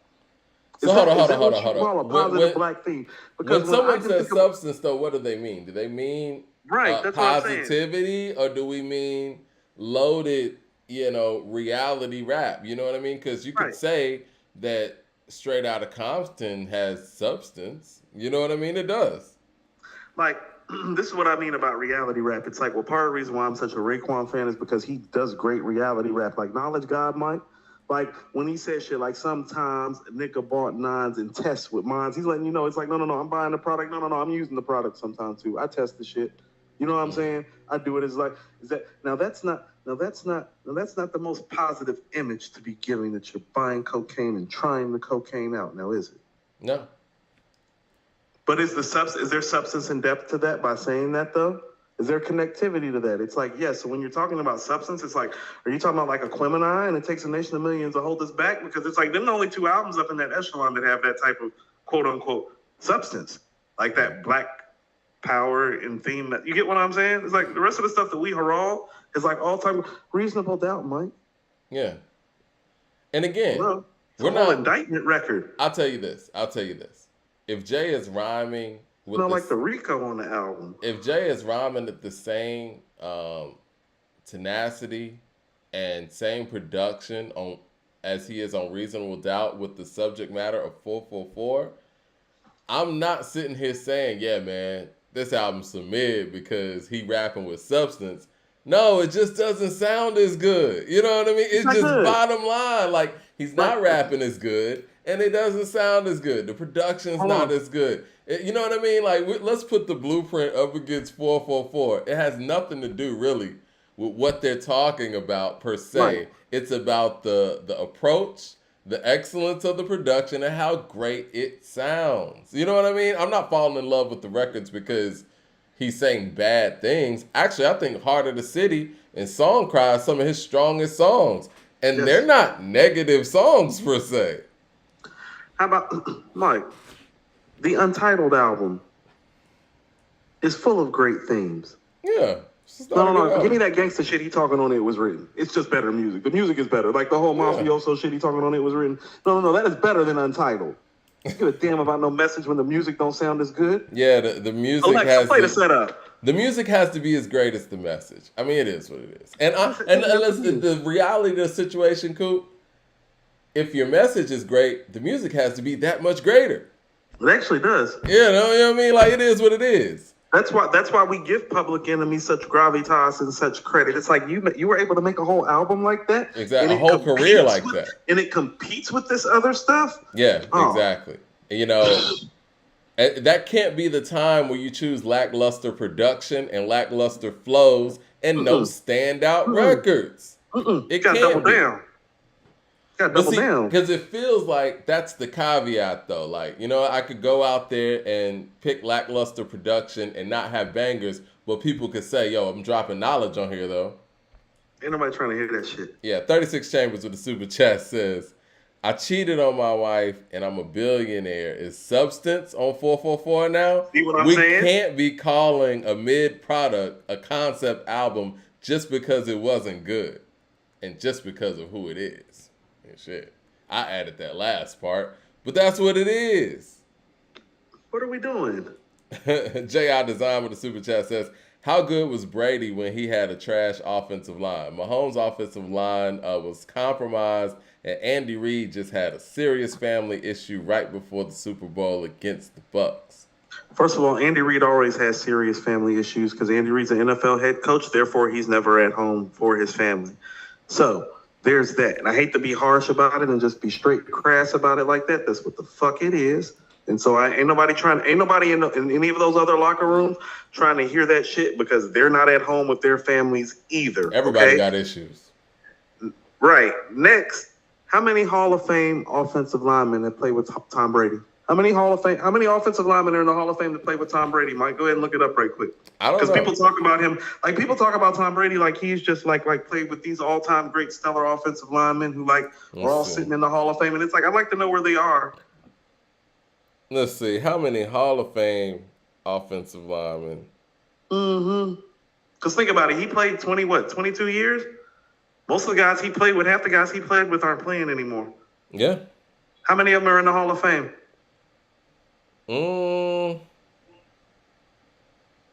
He didn't play with a lot of Hall of Famers like people think. Yeah, I don't really see anything. I'm going to have to search for that. I'm sure the people out there can give a deep dive. That's not something Mike, that just I don't pops think up. there's one yet. That's what I'm trying to tell you. There's not one offensive lineman that Tom Brady's played with that I think that's in the Hall of Fame. Darren Harris with the super chat says, I see why you like Baby Be Mine, Mike. You're a big Pharrell fan like me, and you can hear that song is one of the fathers to the Neptune style. Definitely. Maybe. You know. Oh, I can hear that now that you're saying that. Okay. Yeah. That makes sense. Yeah. CJ Kidd with the super chat says, can you do a QB's Finest versus the Dynasty like you guys did the Black Album versus It Was Written? I think we're going to have to play the music for those. And that's going to have to be a Patreon thing. And I would definitely love to do that. I think the Dynasty wins, but, you know. Uncle We can Fran. footnote that. We can footnote that. I'll do the Dynasty versus QB Finest Mike. It's not going to go the way y'all think. It's not going the way y'all think. Uncle Fran with the super chat says, "Coop, I feel they only have sonic tones for what you think is good hip hop records on Jay's Kingdom Come. The intro, Lost Ones, and Beach Chair are better than anything on Hip Hop Is Dead." See, he just said beach chair, so Unc is disqualified for saying that. He is disqualified. I don't like Beach Chair. I'm not gonna Because lie it's to not you, good, Uncle Mike. Fran. But I do feel you. The song Kingdom Come's better than everything on there. Okay, so I don't agree with that statement. Because I think Can't Forget About You and Hustlers and Black Republic are better than Kingdom Come. But I'm not a fan of that album at all. But if you wanted to say that, it's like, well, it doesn't have 3 records that compete with the 3 records that I just named on that album. Because after Lost Ones is a drop off. I think Lost Ones is a dope record. No, I said 3 though, because after Kingdom Come and Lost Ones, there's a drop off. I got Can't Forget About You, Hustlers, and Black Republic. Show me what you got to banger. I got the Ye joint too. So I got 4. That's what I'm saying. So even if you want, did you just say show me what you got to banger? Next topic. Mike, that record is trash. Mike. Oh no, man. I don't dislike it like that. Tell me what you got, baby.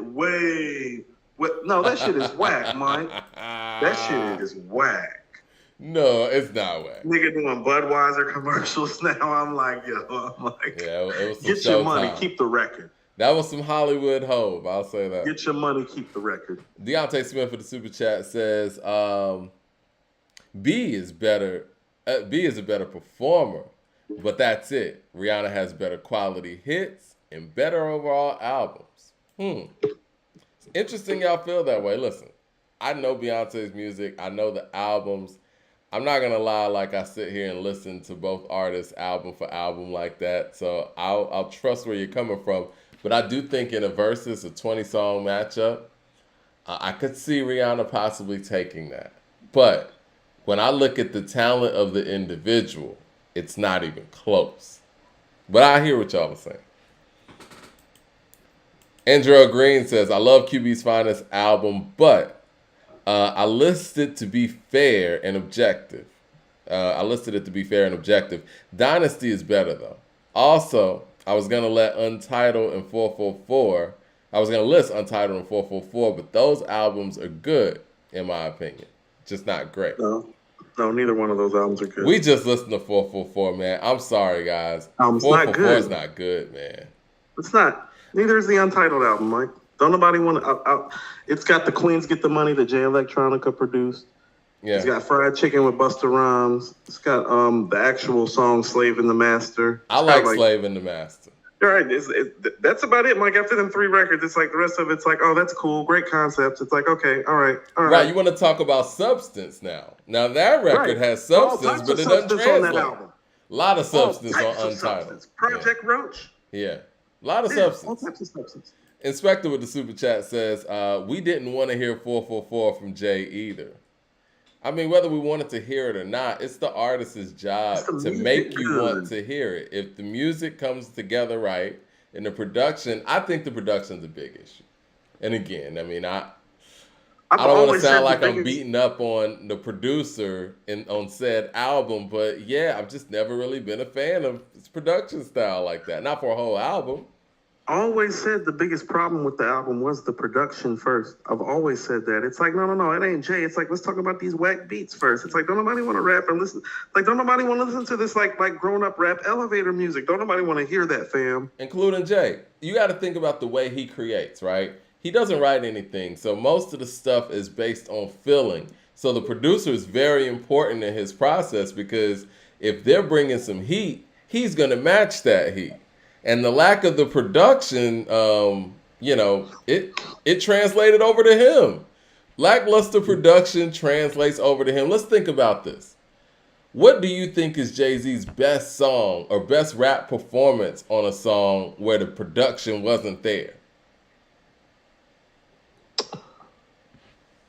Okay, so I don't see. This is what I'm saying about like Jay and how epic he is. Like some of that stuff, it's like I don't love all of that production on Reasonable Doubt like that, Mike. Like look at something like Politics as Usual. Like how great is that beat to you? I think it's dope. I think it's dope, but how great is it? It's like that's what I'm saying. It's Like a better than great everything artist. on 444. Oh, I mean, oh God, oh But God. I'm just Okay, so saying, you know no, what no, I'm okay.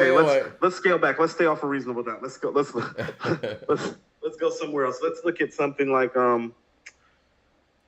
Mike. Because usually How, when you get like a mid song from Jay, right, like a pop for rock, the beat's kind of mid. You know what I mean? Like he's right. matching the production.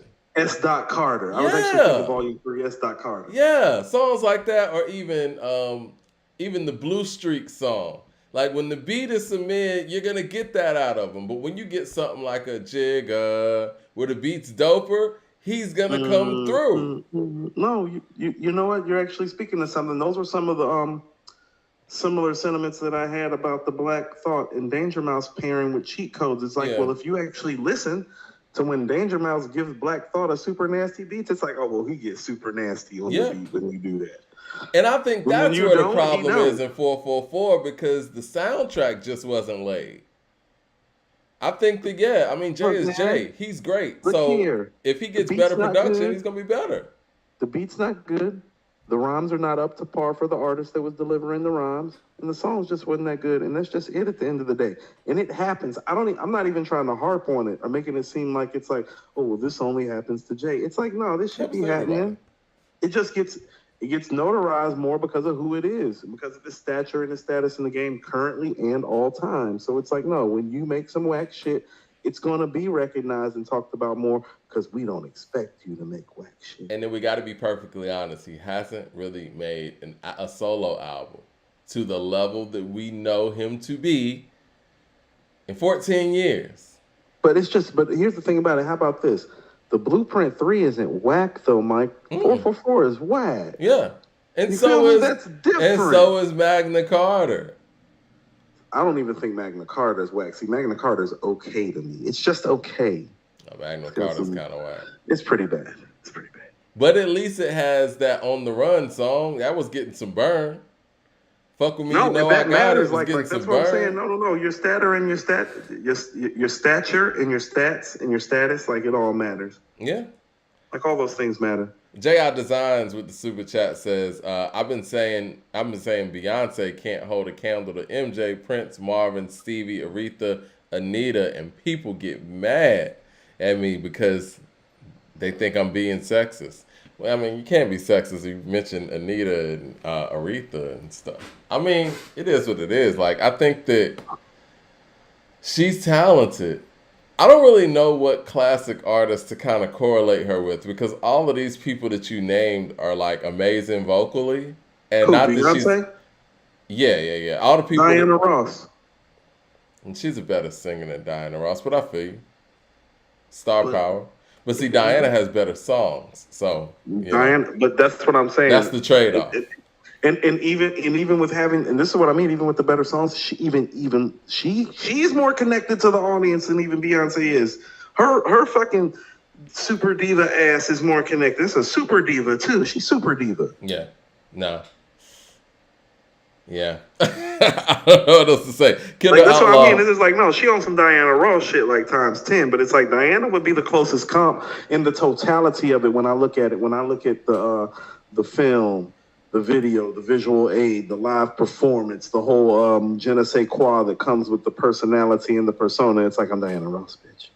You know? Kendall Outlaw with the super chat says, Tamia needs more love. 1,000 times better singer than Beyonce. Tamia was at the show last night. Shout out to Tamia and Grant Hill as well. It was everybody was in the building. And Grant Hill. Yeah. Tamia is an incredible vocalist. I mean, I think her and Deborah Cox are two of the most understated vocalists of their era. They're both Canadian, by the way. Both from Toronto. Grant Hill is the reason that I'm a Duke fan, Mike. Grant Hill was the truth, man. Grant Hill's the greatest player I think that was ravaged by injuries. Because I think he would. Because I think he was going to be. I think he like. How about this? I would take him over McGrady, like prime. Yeah. I mean, listen, I don't think people understand, man. Grant Hill was LeBron before LeBron. He was LeBron before. Now, LeBron. don't get it twisted. I'm not saying that he's LeBron athletically, but the guy who could go out there and do everything from the No, Mike, small he forward was like, no, position. no, Mike. I saw him play at Duke. Athletically, not that far. Not LeBron, but not that far behind, Mike. Yeah, he could do everything. Not that far behind. He could pass, rebound, score. What you need me to do? He was getting He was getting triple. Him and Jason Kidd were getting triple doubles when it wasn't common to get a triple double. When Right. literally the only people who had got triple doubles were Magic and Bird. It was Yeah. like, and then Jason Kidd and Grant Hill popped up, and it's like, oh shit, like these dudes can ball. Yeah. Yeah. 36 Chambers with a $20 super chat says Beyonce's biggest fan base are people who listen to her informative years, so no longer recognize when something isn't good. Nostalgia blinds you. Same with J fans now. They're all stuck in the late 90s, early 2000s. I think 36 Chambers, to be honest, as a J fan myself, and his resume speaks for itself. But I can kind of see where he's coming from because they're acting like Fat Joe just did this, and I don't think we've talked about this on the show yet.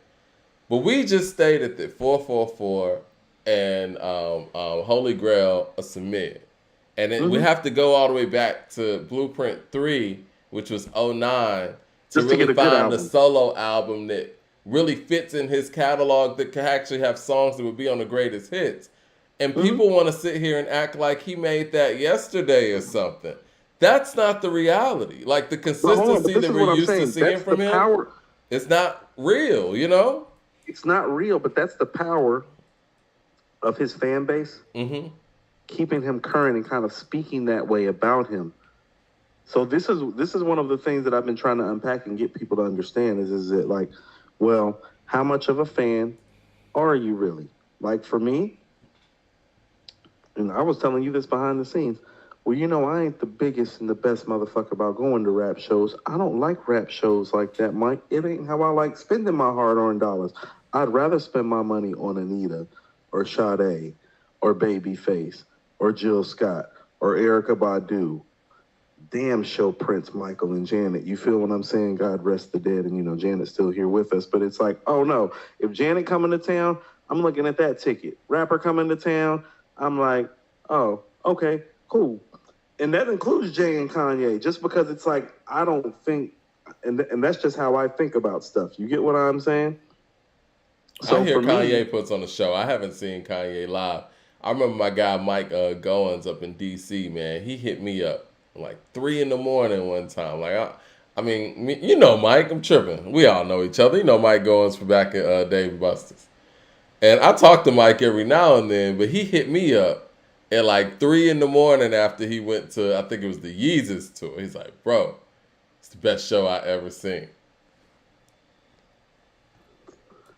No. I go to the shows. I say I'm not big on going to them. Like, that ain't the shit that excite me. Like, I was at Pusha T show. It's like, oh, no, it was a dope show. I love him. He's my guy. That ain't the same as when I had floor seats to see Sade. I'm sorry. I agree. Just gonna keep that shit real with you. It's like, I know Pusha T concert about to be as good as floor seats to see Sade. And if you niggas think that shit, you fucking tripping.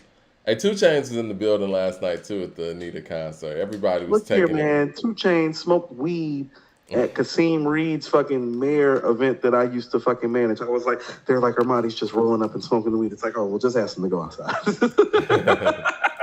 Jay Short with the super chat says, Beyonce's music is flat and calculated. A lot of times, it's not about pure vocal talent. It's about the depth and emotion in your voice. Beyonce has a Kendrick quality to me. Technically proficient, but I think these are fair assessments from fans. Christopher Hogan with the super chat says, Brady got bailed out against Oakland in 01. We said that. We've already talked about that. We said it was That's about it. If you got to go all the way back to 01. Think about where you're going. You're going to 01.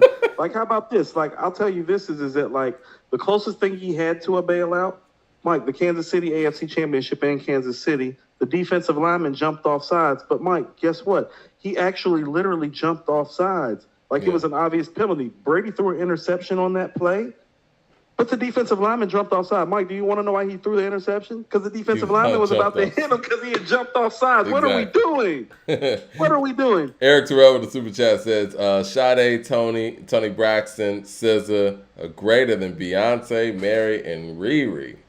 And fascinating. I mean, this is what's fascinating to me, and I'm not trying to be funny. How does Rihanna get in these R&B discussions? I don't feel like she makes R&B music. Now you can say whatever I you want remember. about Beyonce. I feel like she makes R&B music. Hey, Mike, do you know where really first got acquainted with Rihanna?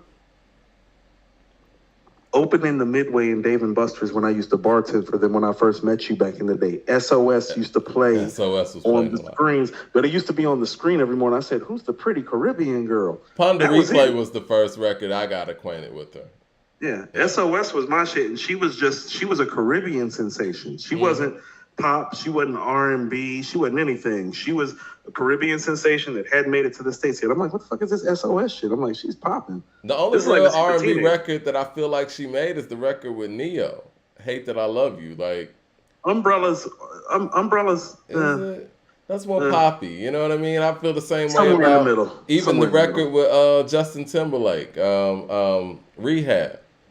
That's No, you're not right, really Mike. She R&B. really She doesn't do didn't really like. make No, R&B. you want to know what? No, no, no.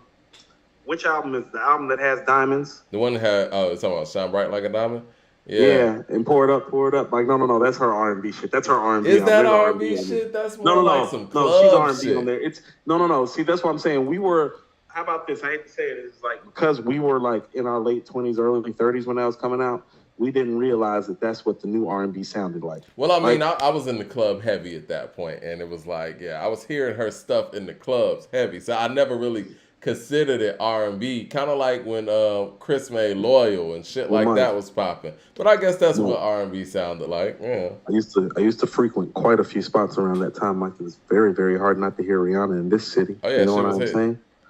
Pulled Grab a Up little was money out the hitting. glove box. Bitch better have my money. I Yeah. shouldn't curse on our YouTube. Ji Designs Oh, with a super threw a chat lot of money at a says, lot of people. I agree with y'all. Yes, it was a letdown to the end of the game to end the game like that. However, the comeback that held the receiver twice. I'm sorry, the cornerback that held the receiver twice admitted that he did it. He did admit. I mean, what's he gonna do? He's got to do No, that. listen to what I'm saying. I feel like we're real behind on the super chats. But go It's ahead. the Super Bowl. The man overthrew him by 10 yards. Yeah. It ain't like he overthrew him by a yard or two. Have What's you he ever gonna played? do? What's he gonna do? Be a bad sport and say that he didn't do it? You know what I mean? Like he's supposed to. What are you gonna say? Let me run through these super chats, Coop, so we can catch up and move on. Mad Max says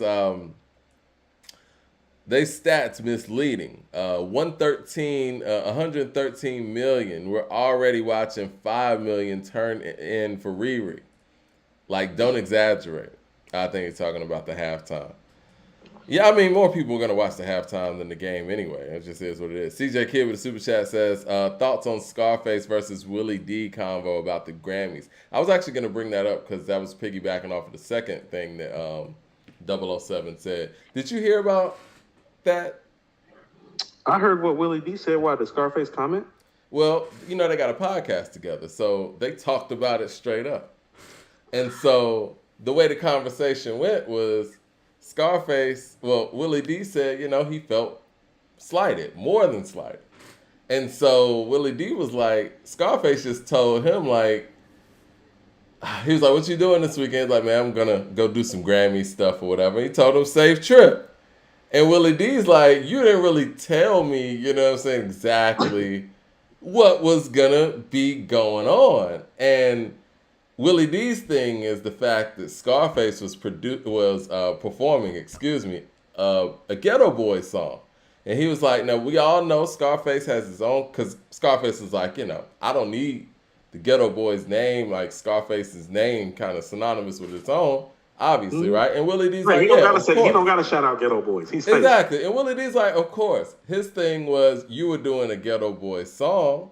And you could have done any of your songs, but the fact that a Ghetto Boy song was performed and he wasn't even given the call, that's why he felt slighted, especially if it's something about hip hop and celebrating hip hop 50. It's almost kind of like, I mean, he didn't say this, but I can see Well, how he feels like him kind of being edged out of that part of the history.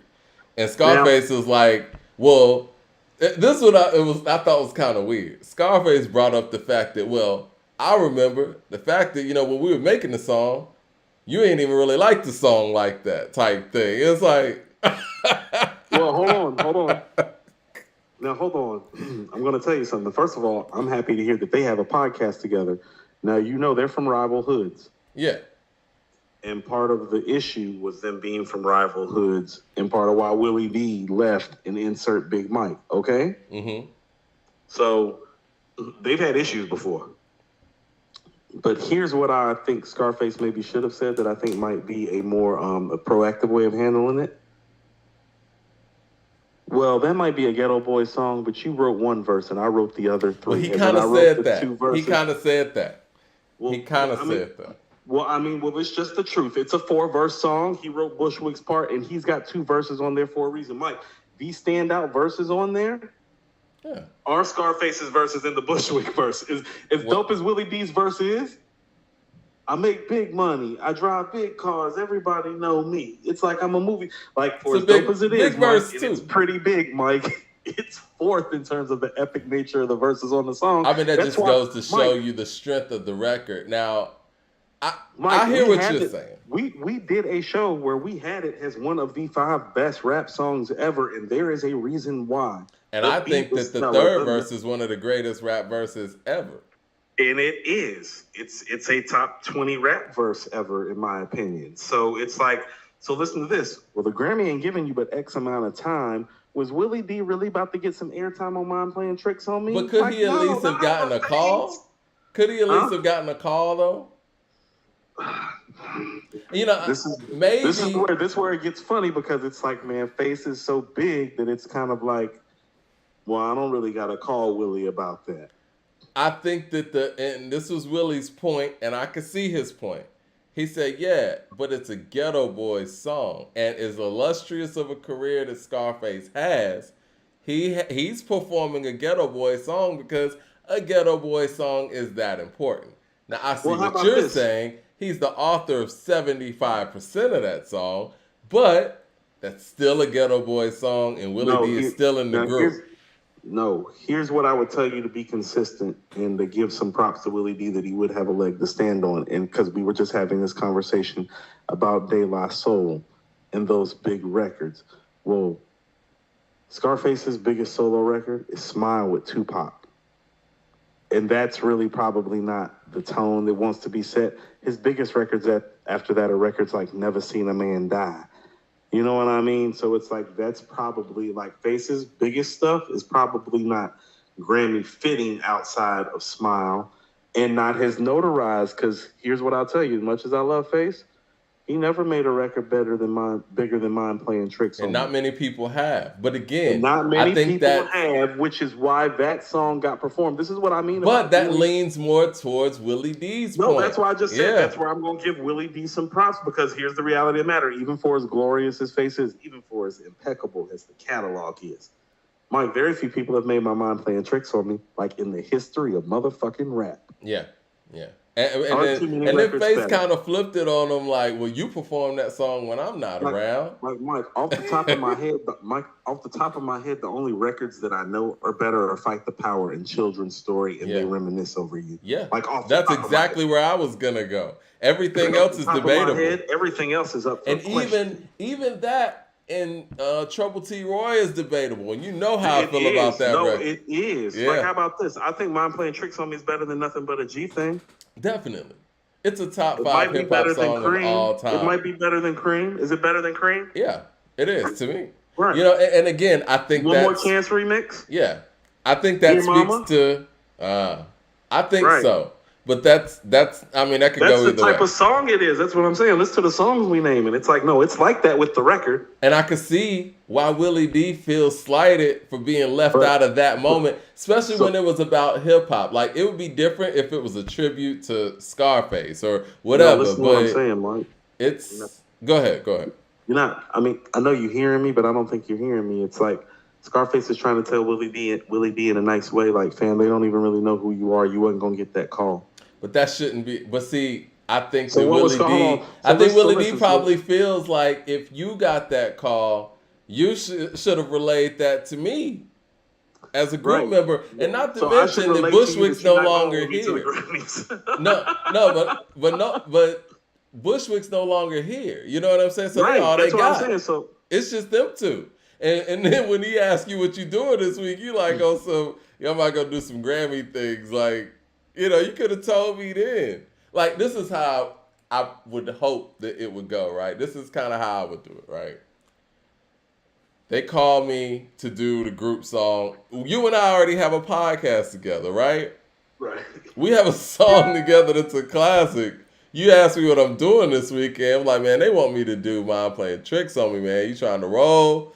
What's up? Because we get up there, they're not going to tell you you can't come in or something. Now, I'll be like, look, I don't know how much airtime they got. They got 1 million people on stage or whatever. But we going to, come out there. Like, and then He wasn't put it about on. to get that type of airtime, Mike. It's Mind Playing Tricks on Me. You probably getting a verse. You don't think that Willie D could walk out there? You don't think Willie D could just walk out there with Scarface? What is that really doing? Because here's the reality of That's the matter. letting him know. Mike, when you think of the Ghetto Boys, who do you think of? Face, I feel you, but what I'm saying is he shouldn't have to turn on the television and see what's going on. See, but this is what I mean. Listen to what I'm about to say. I'm about to say this again. I'm not going to say this again. Well, they from rival hoods, Mike.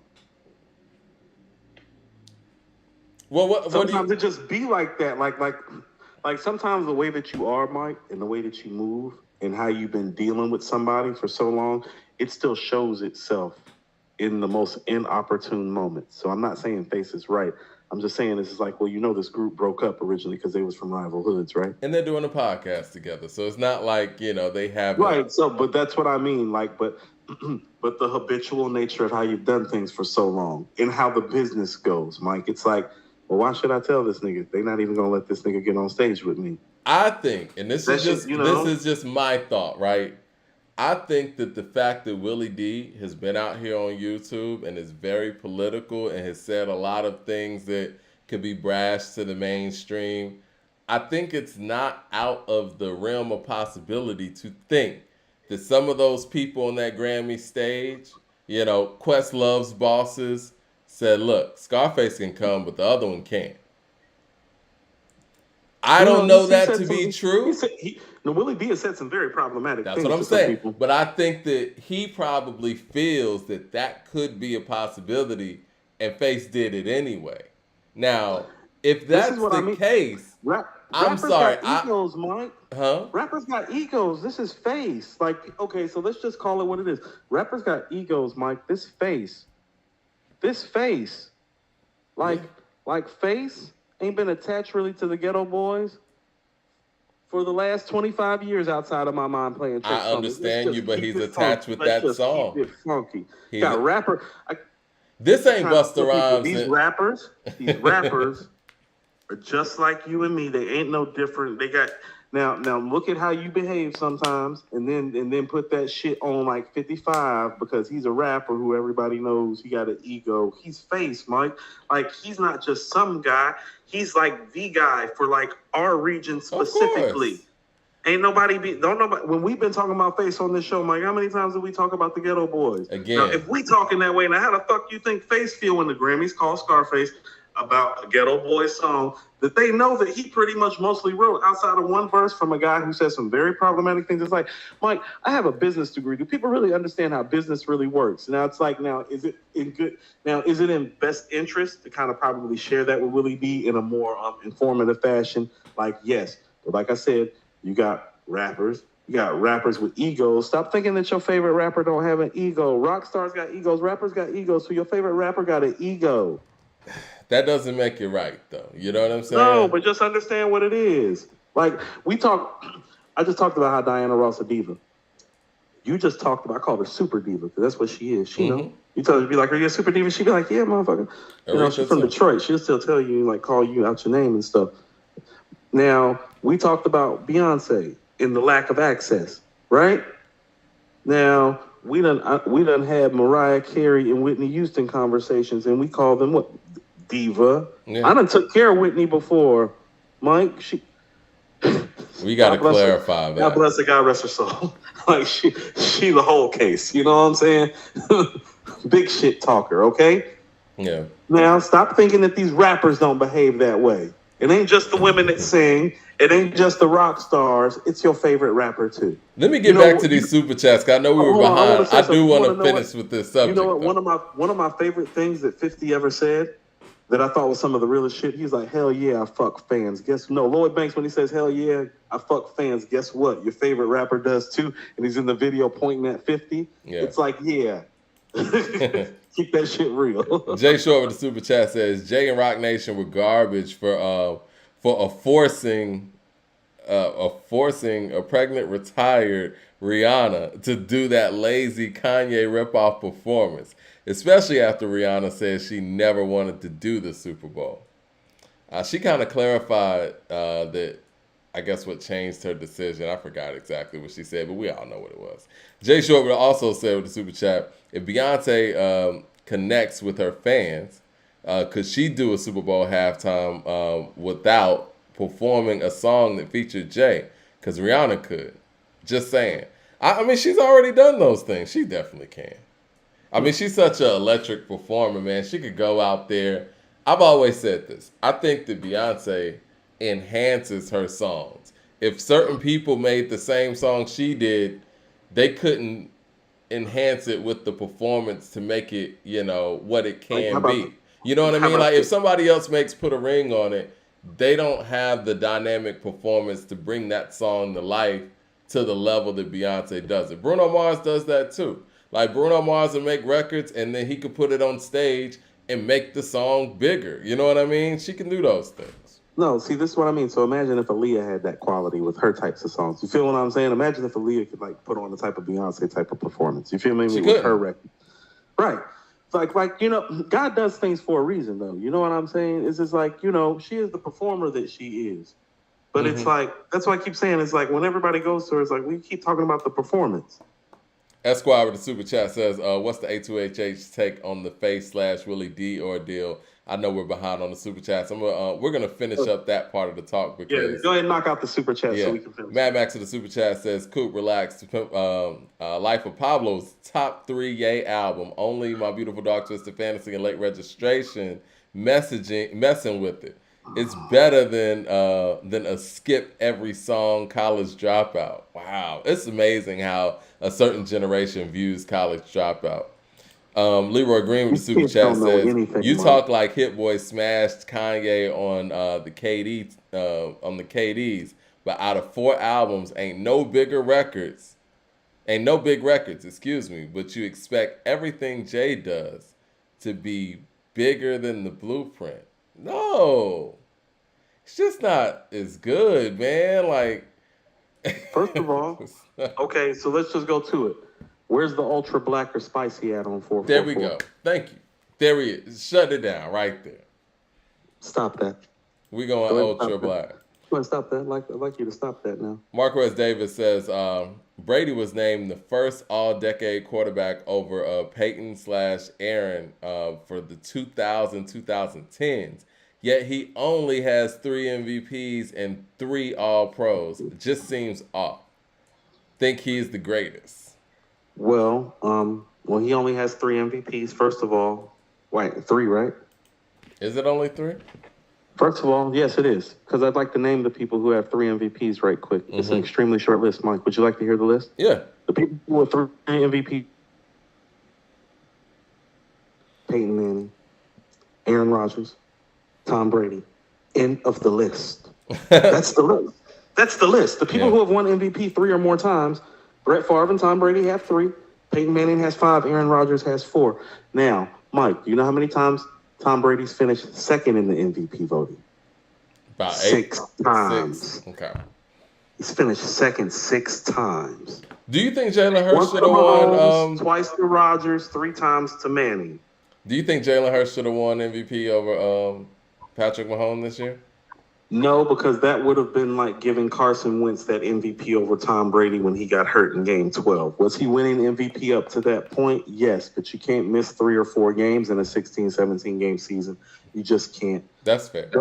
However, I will tell you, if you actually look regular season-wise, I thought Joe Burrow had the toughest pullout because he dealt without having Jamar Chase, a new offensive line that wasn't blocking for him, and led this league in completion percentage, was second in touchdowns. So I actually think I would have picked him in a vacuum over Mahomes, but Mahomes is the favorite, and Mahomes had all the numbers. He led the league in passing yards. He led the league in touchdowns. You know, I just look at stuff when I look at quarterbacks. I look at stuff as like, well, completion percentage, how the actual team is built. Like people are not stating this enough. Kansas City had one of the 2 or 3 best offensive lines this year. Like that man got blocking this year. It's like you saw it in the second half of the Super Bowl. Yeah.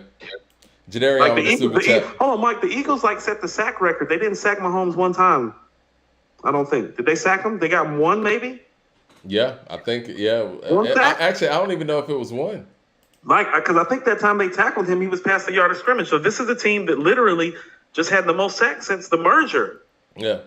So Kansas City has an offensive line. Yeah. Jadarian with the super chat says, I just listened to Nas Untitled yesterday, and actually very solid and strong 14 to 15 songs. Go back and listen. Okay. Uncle Fran with the super chat says, Mike, Jay was rapping after the death of his ego. The vocal inflection needed to reflect that.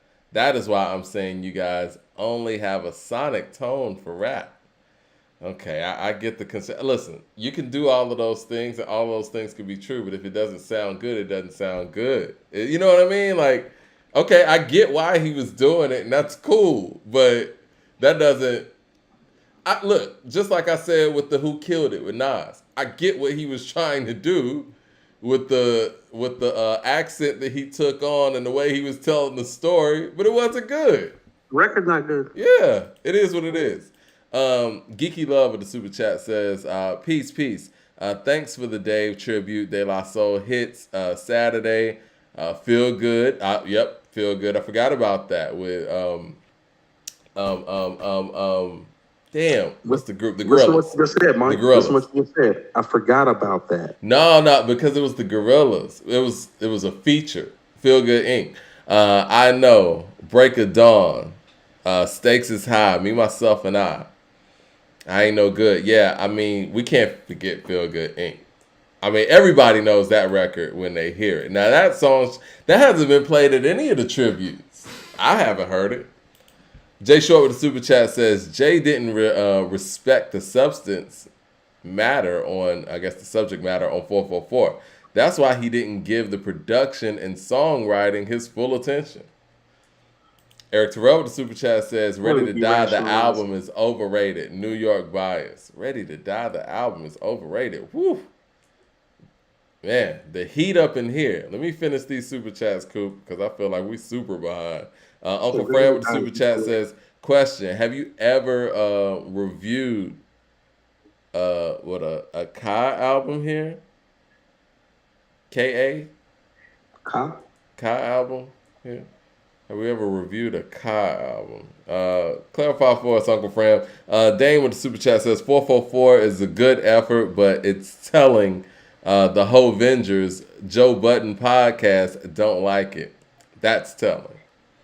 Yeah, I mean, you know, again, I don't like to get caught up in other people's opinion. We got on the Patreon, and, you know, you guys can click the link to our Patreon. We just played the album in relation to KD1, and we were playing the songs, and it wasn't one of those moments like, you know what, I slept on this. No, it just wasn't that good.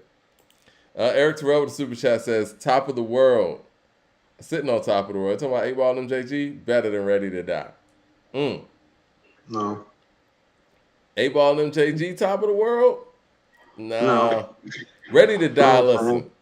I hear any of the qualms people have of Ready to Die, but when you listen to that album, it's just banger after banger after banger. It is, Mike. It doesn't lose steam until Respect. Mm-hmm. What track number is that? That's like deep in there. It's like 14. Like 14. Yeah. Mike, there's only 17 songs on there. Yeah. And 17 songs is a lot. No, I'm sorry, 16 album. Songs, 17 records. You got the intro and then you got 16 songs. Mike, there's only 2 songs on there that's not at a high level.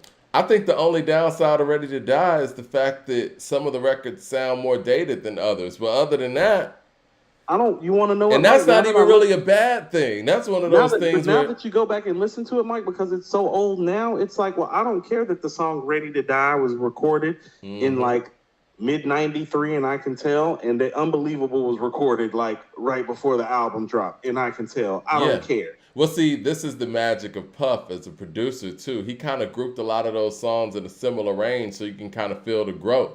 You know what I mean? Without really listening to the growth, and you Yeah, can hear how grimy '93 was in relation to '94.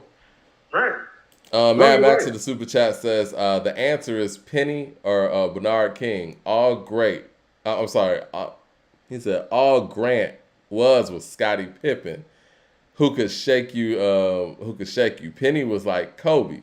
Kid passed, and Bernard King, the best scorer I've seen on half court. Um, Now Scottie Pippen wasn't Grant Hill, and I say that respectfully. Now Scottie Scottie Pippen did will what he tell did you. defensively, but as an offensive threat, he was not Grant Hill. Grant Hill I could mean, be the number people one understand guy. Grant Hill in his prime was averaging 25 to 28 points a game, Yeah. like in the old NBA when it was like when the only person averaging 30 was Mike. Well, see, all of these guys were in the East, right? And so when it came to All Star voting, Grant Hill was the starting small forward. It's what it Not was. Scotty. Yeah, Not it wasn't Scotty. Scotty. Yeah, it is what it is. Is what it is. Love Levi. Scotty. Yeah, love Grant Hill is Scotty. going to be a better all-time player than Scotty. It's not even a question. Yeah, Scotty 'Cause he ended could up do being all time better, but at the moment, no. he could do everything Scotty could do. Plus, he was a better scorer. It's like Yeah. Levi with the super chat says, found your channel after the Rolling Stone dropped their 200 Raps albums list. It's been cool to hear the passion you both have for music, and I've learned so much from you from your show. Can't wait for more. Appreciate that, Levi. hold on. Appreciate Mad the super Max. chat. See, this is what I'm talking about. Mad Max. Your young ass don't know nothing. Grant Hill did average 25 to 28 points. He did it for about 3 or 4 straight seasons before he got hurt. His first season, he averaged 19, and then after that, he averaged 24, 25, 26, 27. Go look it up. Well, shout out to Levi. I want to welcome all of the people who are just now, coming onto the channel. And if you haven't hit the subscribe button, hit the subscribe button to this channel. Hit the bell icon so you know when we're going live. I'm sure we got some new people since we, been covering these lists. Eric Terrell with the super chat says, "Knick Knack Paddywhack or California Love." Huh. California Love is edged in my mind. Easy. Let's see. Eric Terrell with the super chat says, Run had DMC. Chuck had Flavor Flav. Face by himself? No. I mean, we're gonna get back because I think I'm almost caught up. We're gonna get back on this Willie D Face thing because I think there's a lot of different nuances to this conversation. And Jay Short with the super chat says, as time goes on and we see more of Willie D, I'm starting to see more of his perspective and vision in the Ghetto Boys, not just Face, especially on Resurrection, which is their best album. It's not their best album, but it's a dope ass album. I always looked at Ghetto Boys as like the southern version of NWA, and Face is Cube. And yes, I'm finally caught up on the super chats. Appreciate all the super chats, and y'all keep them coming. But I feel like to some extent, Willie D is Ren, right? And Correct. Ren was raw with it, and that's what Willie D added to the group. I just don't understand why he just didn't get notified of what was going on by Face, and at No, the end of it the should have been some day, notification. yeah, and at the end of the day, I don't expect the Grammy folks to do that, whatever, or Questlove or whoever. But as the only surviving member of the group that's on that particular song, and like you said, these guys did something special together. They made a top 5 hip hop song of all time. So I think the guy who's on this song with you deserves a notification of what's going on. And even if he didn't get the microphone to spit, to be there either in the building or possibly on stage to celebrate hip hop for his 50th anniversary, I think could have happened. You know what I'm saying? Okay, let's look at it like this. Should he have told them? Yes.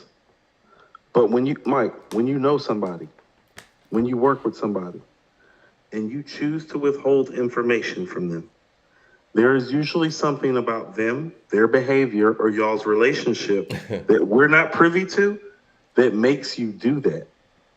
You get what I'm saying? So there's a reason. I'm not saying Scarface is right. What I'm saying is that no. That's between them. You feel what I'm saying? I Because for almost feel whatever like he made him, was told not to tell. for whatever made him move on it like that. If you think that there's not a reason, Mike, you're tripping. You feel You what know I'm what? I saying? feel like they were told to not include him. I feel like that because I don't see no other But reason this or is what why I'm you would saying. withhold that. So maybe to save my man's ego and pride, instead of I'm gonna being just like, go do it. hey, Yeah, I'm going to do this, this, that, and the other. Be like, hey, well, I'm gonna come too. It's like, well, they didn't, they said, they said you right. couldn't So, come. so maybe instead of skipping over all that, be like, hey, I gotta go do some Grammy stuff. You know what I mean?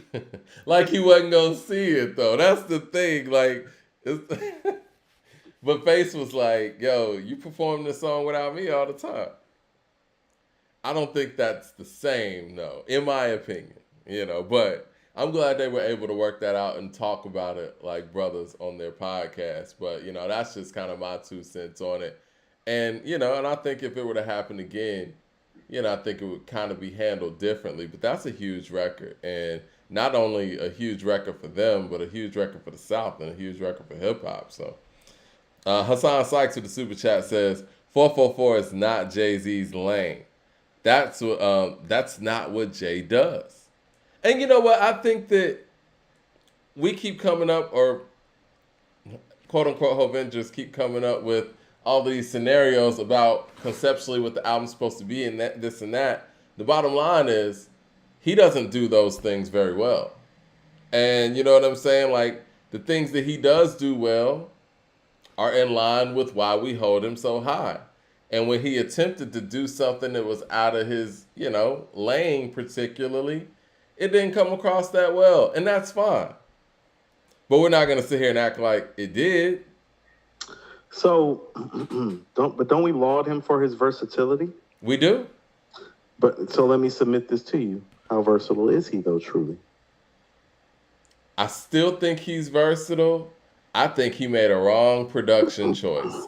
And I think Okay, so that this is what I mean about the versatility. And I'm gonna bring this up with Big too, right quick. Well, versatility isn't just about your flow and delivery.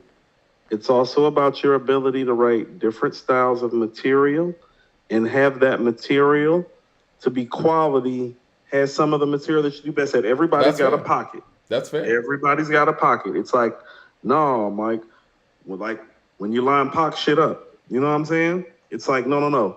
You got a whole list of content and depth songs. You got a whole list of hit records, and sometimes those worlds mesh together. Keep your head up being an example. Yeah. Dear Mama being an example. That's the content and the hit right there. Now, respectfully, when we talk about versatility, and we're talking about, because here's the thing, the integrity of writing the rhyme is different too, in regards to not having ghostwriters and a team and it being more of a specialized craft. Well, if this is more of a specialized craft, well, where is the songs that Jay and Big have that have the depth to them of a Tupac or Nas? Because that was always the reason why I preferred Tupac and Nas, and I always said they were more versatile. And maybe not more versatile flow-wise on the mic. Exactly. But what I'm saying is that no. Tupac can do Dear Mama, you know what I'm saying? And he can do I Get Around. Yeah. You feel me? Nas can do Life's a Bitch. Nas can do If I Rule the World. You're right. And I think that we get so caught up in the versatility sonically that we attribute to that versatility to everything that the MC is. Where Jay-Z's versatility lies is his ability to sound good on a variety of tracks. Right, but the variety his versatility isn't really in the writing per se, because if that were the truth, he would have 5 to 10 storytelling songs that we could just go to at the drop of a hat.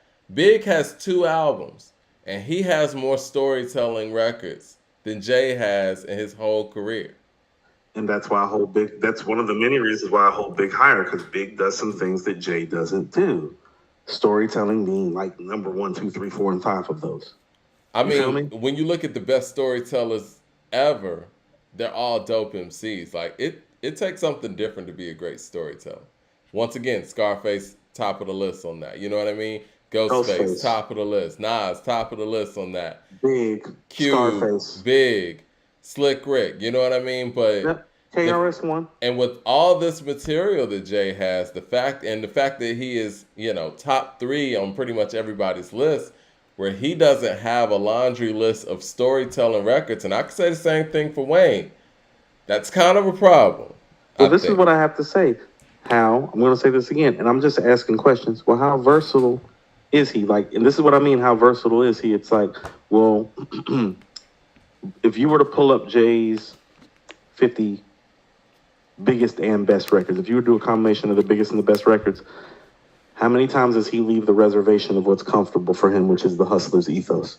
It's Like, true. how many times does he leave that hustler's ethos and just give you the record? Because this is what I'm saying. Like, Or the braggadocious, right? Like no, no, between no. one That's of the part of the two. hustler's ethos is being that braggadocious, charming. Yeah. Like, you know what I'm saying? Like, how many times does he leave that ethos and actually give you something more? Because what I'll tell you is that when he actually does it, it's actually some of his finest moments. So I know he's capable of it, but does he have the resume for it? Like, the evils for me is him leaving that and doing something deeper. Like, it's tied into what he does, but it's way deeper than that. Yeah. It has a He could depth dig to it. deep. He dug deep.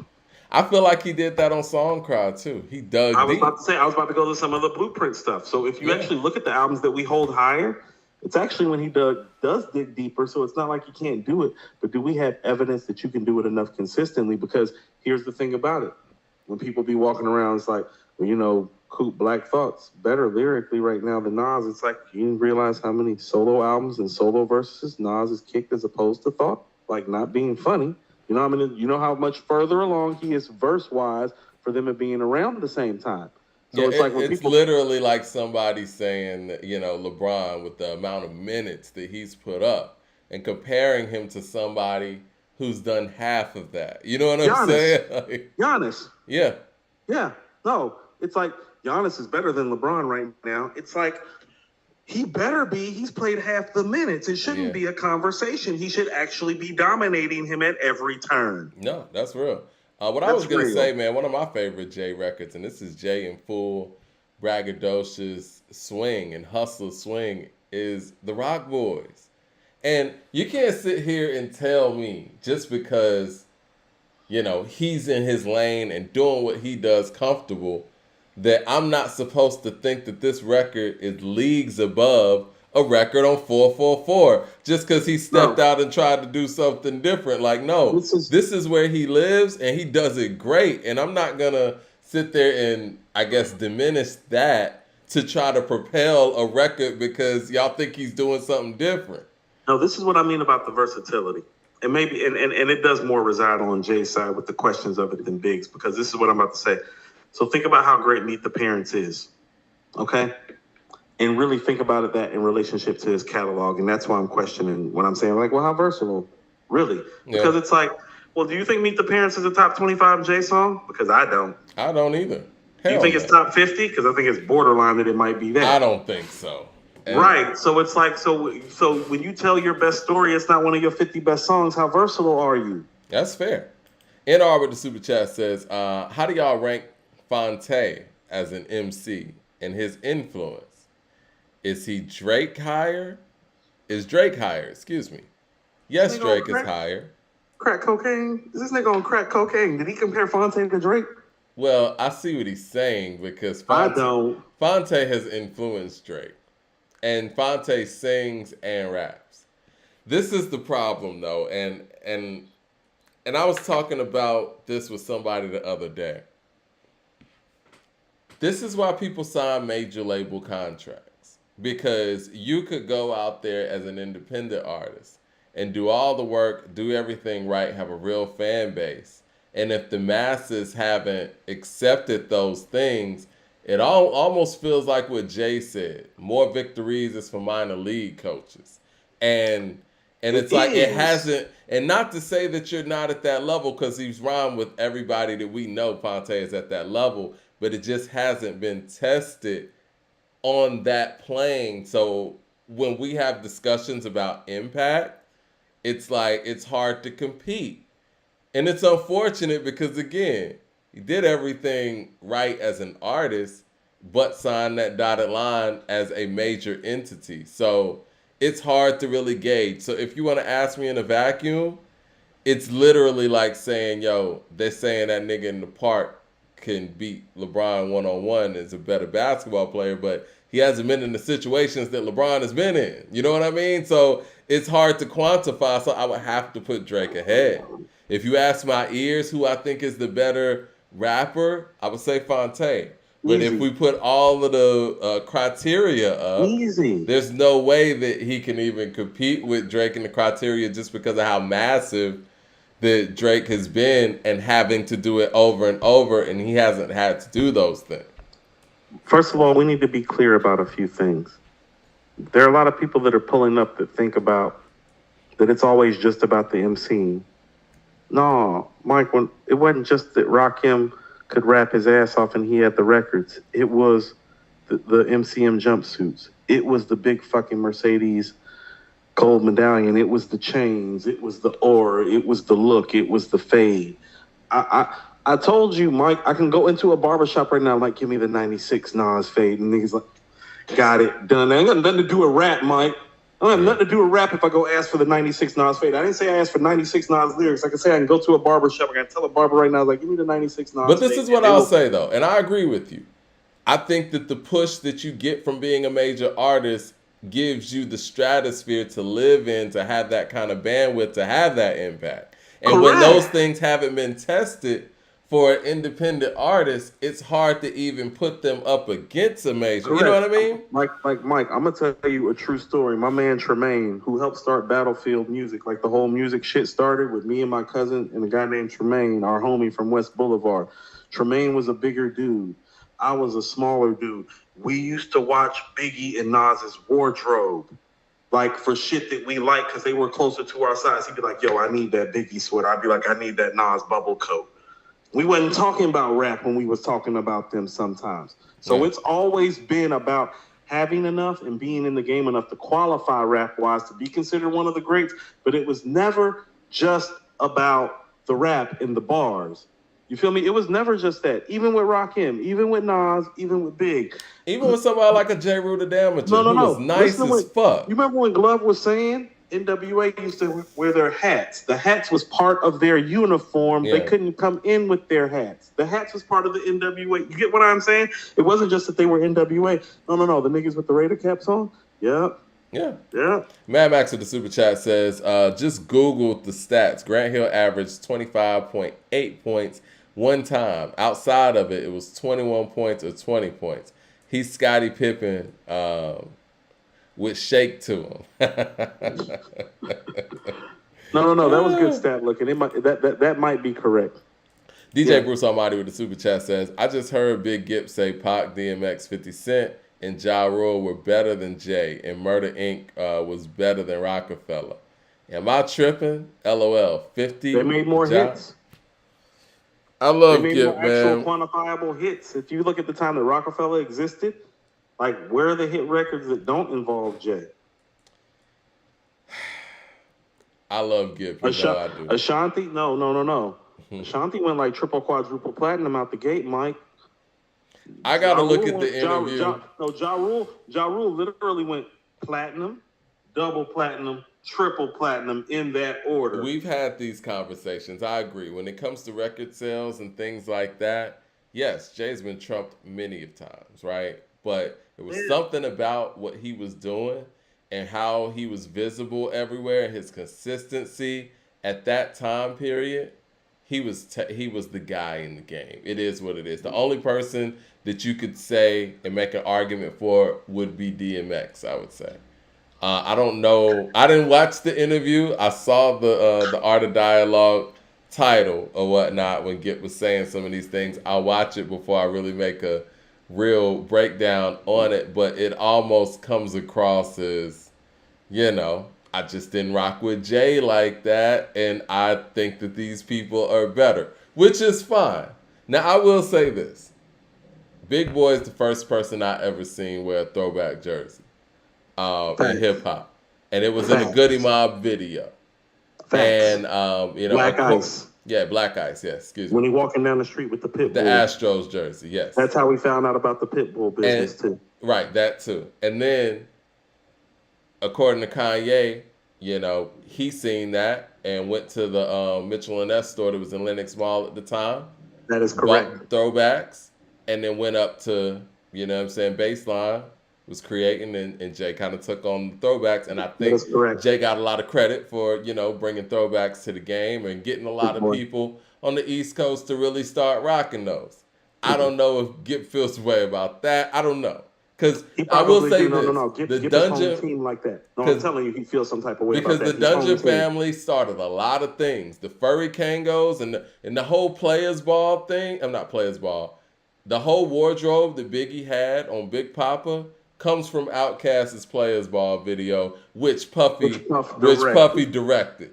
So all the Correct. Kangos and all that stuff we saw Biggie in, yeah, that No, kind of first came of from the all, Dungeon first of too. all, Puff is a genius. Mhm. Puff style Jodeci, Mhm. Puff style Mary, Puff style Outkast, Puff style Big. So I'm not gonna say that Big Jack this time. No, no, no. That's Puff Now I don't blueprint know if from Puff him. style cast. I think he just directed the video. I've never heard. Now I'm not saying No, you're no, no, no. wrong. I've Andre has never heard spoken that to he just the did. things that he did in that video. He knew that he was like visionary and genius. Like He he told him was to take like off his shirt. Is what he he told told him. him to take off his shirt and lean on the pool table. He's Mm. like, no, no, no. He's like, let the lady see your six pack right quick. He's like, no, no, no. Lean on the table, shoot the shot. Like, no, no, no. That's genius. Yeah. Yeah. But saying all that to say, you could see a lot of big style in what the Dungeon was doing, and I know down here niggas was rocking Kangos before all that. So maybe Mm-hmm. Gip feels like a lot of the things that the Dungeon started, not to mention Dirty South, not to mention Hootie Hoo, they get slighted for, and that could be They one do. of those things. I don't know, because they did start a lot of things that they don't get credit for. No, they're super innovative. Oh yeah, because it wasn't Super like they were innovative. doing it because somebody else did it. They were always doing things that nobody else did. Mike, there's a whole legion of us that would never even have invested into rap if it weren't for them. And Straight we all up. know it. They straight up made us Straight believe we up. could do it down here. Straight Yeah, up. they Did not made believe. us. I did not believe until I saw them. Like those No, guys were mythical figures in my mind that were from a place far away until I saw Outkast and Goody you're Mob. right. You're So right. that's invaluable. Same That's way I felt. invaluable. Yeah, Yeah, I know. No, no, no. I thought, Mike, when you're younger, it's like you think it's just you, and then you realize it's like, oh no, they did this shit for all of us. and the way they did it too, Mhm. like, and the level of quality they were able to come out with. Well, that's why. It was And the quality. It's the first. Mike, they're the first. The Dungeon family, I don't care what anybody says, the Dungeon family is the first camp to come out of the South that music quality wise competed with the shit that Dre and them was doing on the West. They competed with the shit coming out of New York. Musically speaking. musically as in quality and lyrically, wise. yeah, Right. As in the quality of the records, the quality of the MCs, the ability for these songs to get played on the radio. No, Players Ball's on the radio, Southern Playalistic on the radio, Elevators on the radio. Cell Therapy, not as much. Soul Food on the radio. Cell Therapy was on the radio. In Atlanta. Yeah, well, I can't speak. I was in Charlotte. They wasn't Okay. playing Cell Therapy even in Charlotte. I put niggas on the Cell Therapy. It was on the B side to the Benz or a Beamer tape. I literally put the niggas on West Boulevard tape. Everybody took my tape from me. Such a great record. You and I was having a debate of what's the better record between Cell Therapy and Elevators. I think Cell Therapy is the better record. And I love Elevators. And I think Elevators is one of Outkast's best songs. Mike, listen to what I'm saying. Benz or a Beamer and Cell Therapy were on a tape together. Yeah. And Two of their best I songs. remember I used to play it for niggas. Like niggas used to be like, Coop, what you listening to? But it was like I just be flipping the tape between those two songs. But that's how the neighborhood found out about Goody Mob on West Boulevard a lot of the way. Like Mike, I had the tape before they even dropped the video. So I'm in Charlotte on West Boulevard with this tape, and like everybody wants to listen to Benzo or Beamer. And I'm like, man, you need to listen to the niggas on the other Benzo side. Beamer was the shit. They was playing that on the radio heavy out No, here. that was on the radio in Charlotte. Benzo or Beamer was on the radio in Charlotte. The Cell Therapy was not. Kendall Outlaw with the super chat says 444 was clearly missing the bangers. Yeah. We heard what a J record sounds like without bangers. Let's be like this, for real. What J record or J album exists, solo album, where he has 0 bangers on them? There's not one. Because even Reasonable Doubt, if you feel like that doesn't have a quote-unquote banger, it has Ain't No Nigga and it has Can't Knock the Hustle. Bangers. Right? Who is in here saying Kangols are New York fashion? First of all, what Big Boy say? Been wearing furry Kango, so that shit is old. And he said that in 93. I'm about to say, my family from Ohio. Yeah. On my dad's side, it's like, New York ain't invent no Kangol shit, nigga. Shut up with that shit. Hassan Sykes with a Stop super that. chat says, the deepest song Jay has is "You Must Love Me," and Yes. where have you been? Yes. Yes. No, no, no, no, no. See, that's what I mean. Even on Where Have You Been, it's like Beans. That's where Beans is special because it's like, oh, no, no, no.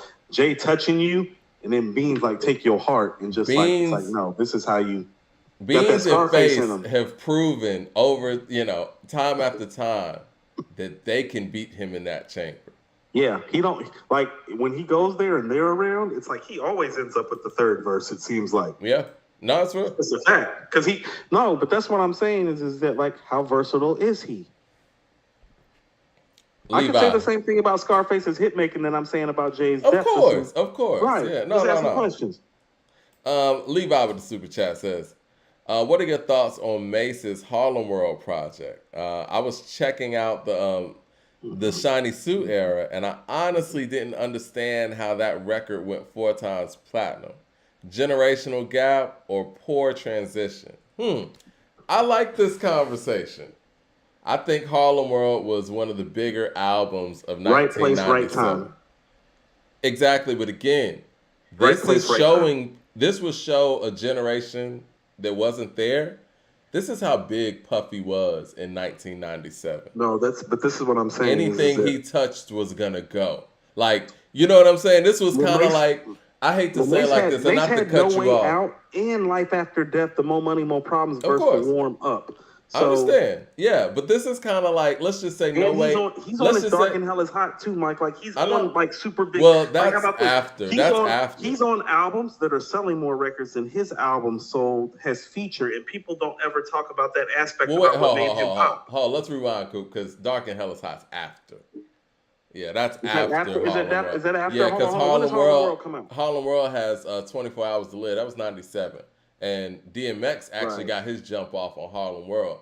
I think Harlem World is a bumped up version of what we used to get when Get Rich or Die Trying comes out, and then you get a Lloyd Banks album that's going to go platinum or gold, whatever. You know what I'm saying? Like, just off of the momentum of No Way Out, Harlem World was huge. Here's what I will say. And they were kind of a duo too. Not to cut you Right. off. People looked at Puff and Mace as a duo. Right. So I'm gonna be No fair. Way So Out was look. kind of just as much as Mace's album as Harlem World kind of involved Puff. Correct. So I mean, Mike, they're walking in. They got More Money, More Problems. Mm-hmm. They got Been Around the World. They got Can't Nobody Hold Me Down. So they're multi off 3 songs Yeah. they've already done together before Harlem World comes out. But here's what I'm gonna give Mace for. No, Mace executed. I don't care what Mike. You know I say I don't like that Straight happy up. shit. No, I like Feel So Good and Looking at Me Yeah. and Tell Me. This is Those how are big bangers. Mace was. This is Those how are big. bangers. If you listen to what I'm saying, those are bangers. Tell Me with Total, that's a banger. That Yeah. beat is hard. They're Put that shit in bangers. the Jeep and let that shit knock, Mike. And then he had the song with the Play Away with 8 Ball and MJG. He had street singles out there. Yeah, he had 24 Hours to Live on there. No, Mike, Yeah. like no, he earned Yeah. he earned them 4 This million. is how big Mace was. After Big passed, obviously Jay wanted the crown and the title. Mace was a target for Jay at that point. You know what? That's why he was dissing Mace on Imaginary Player.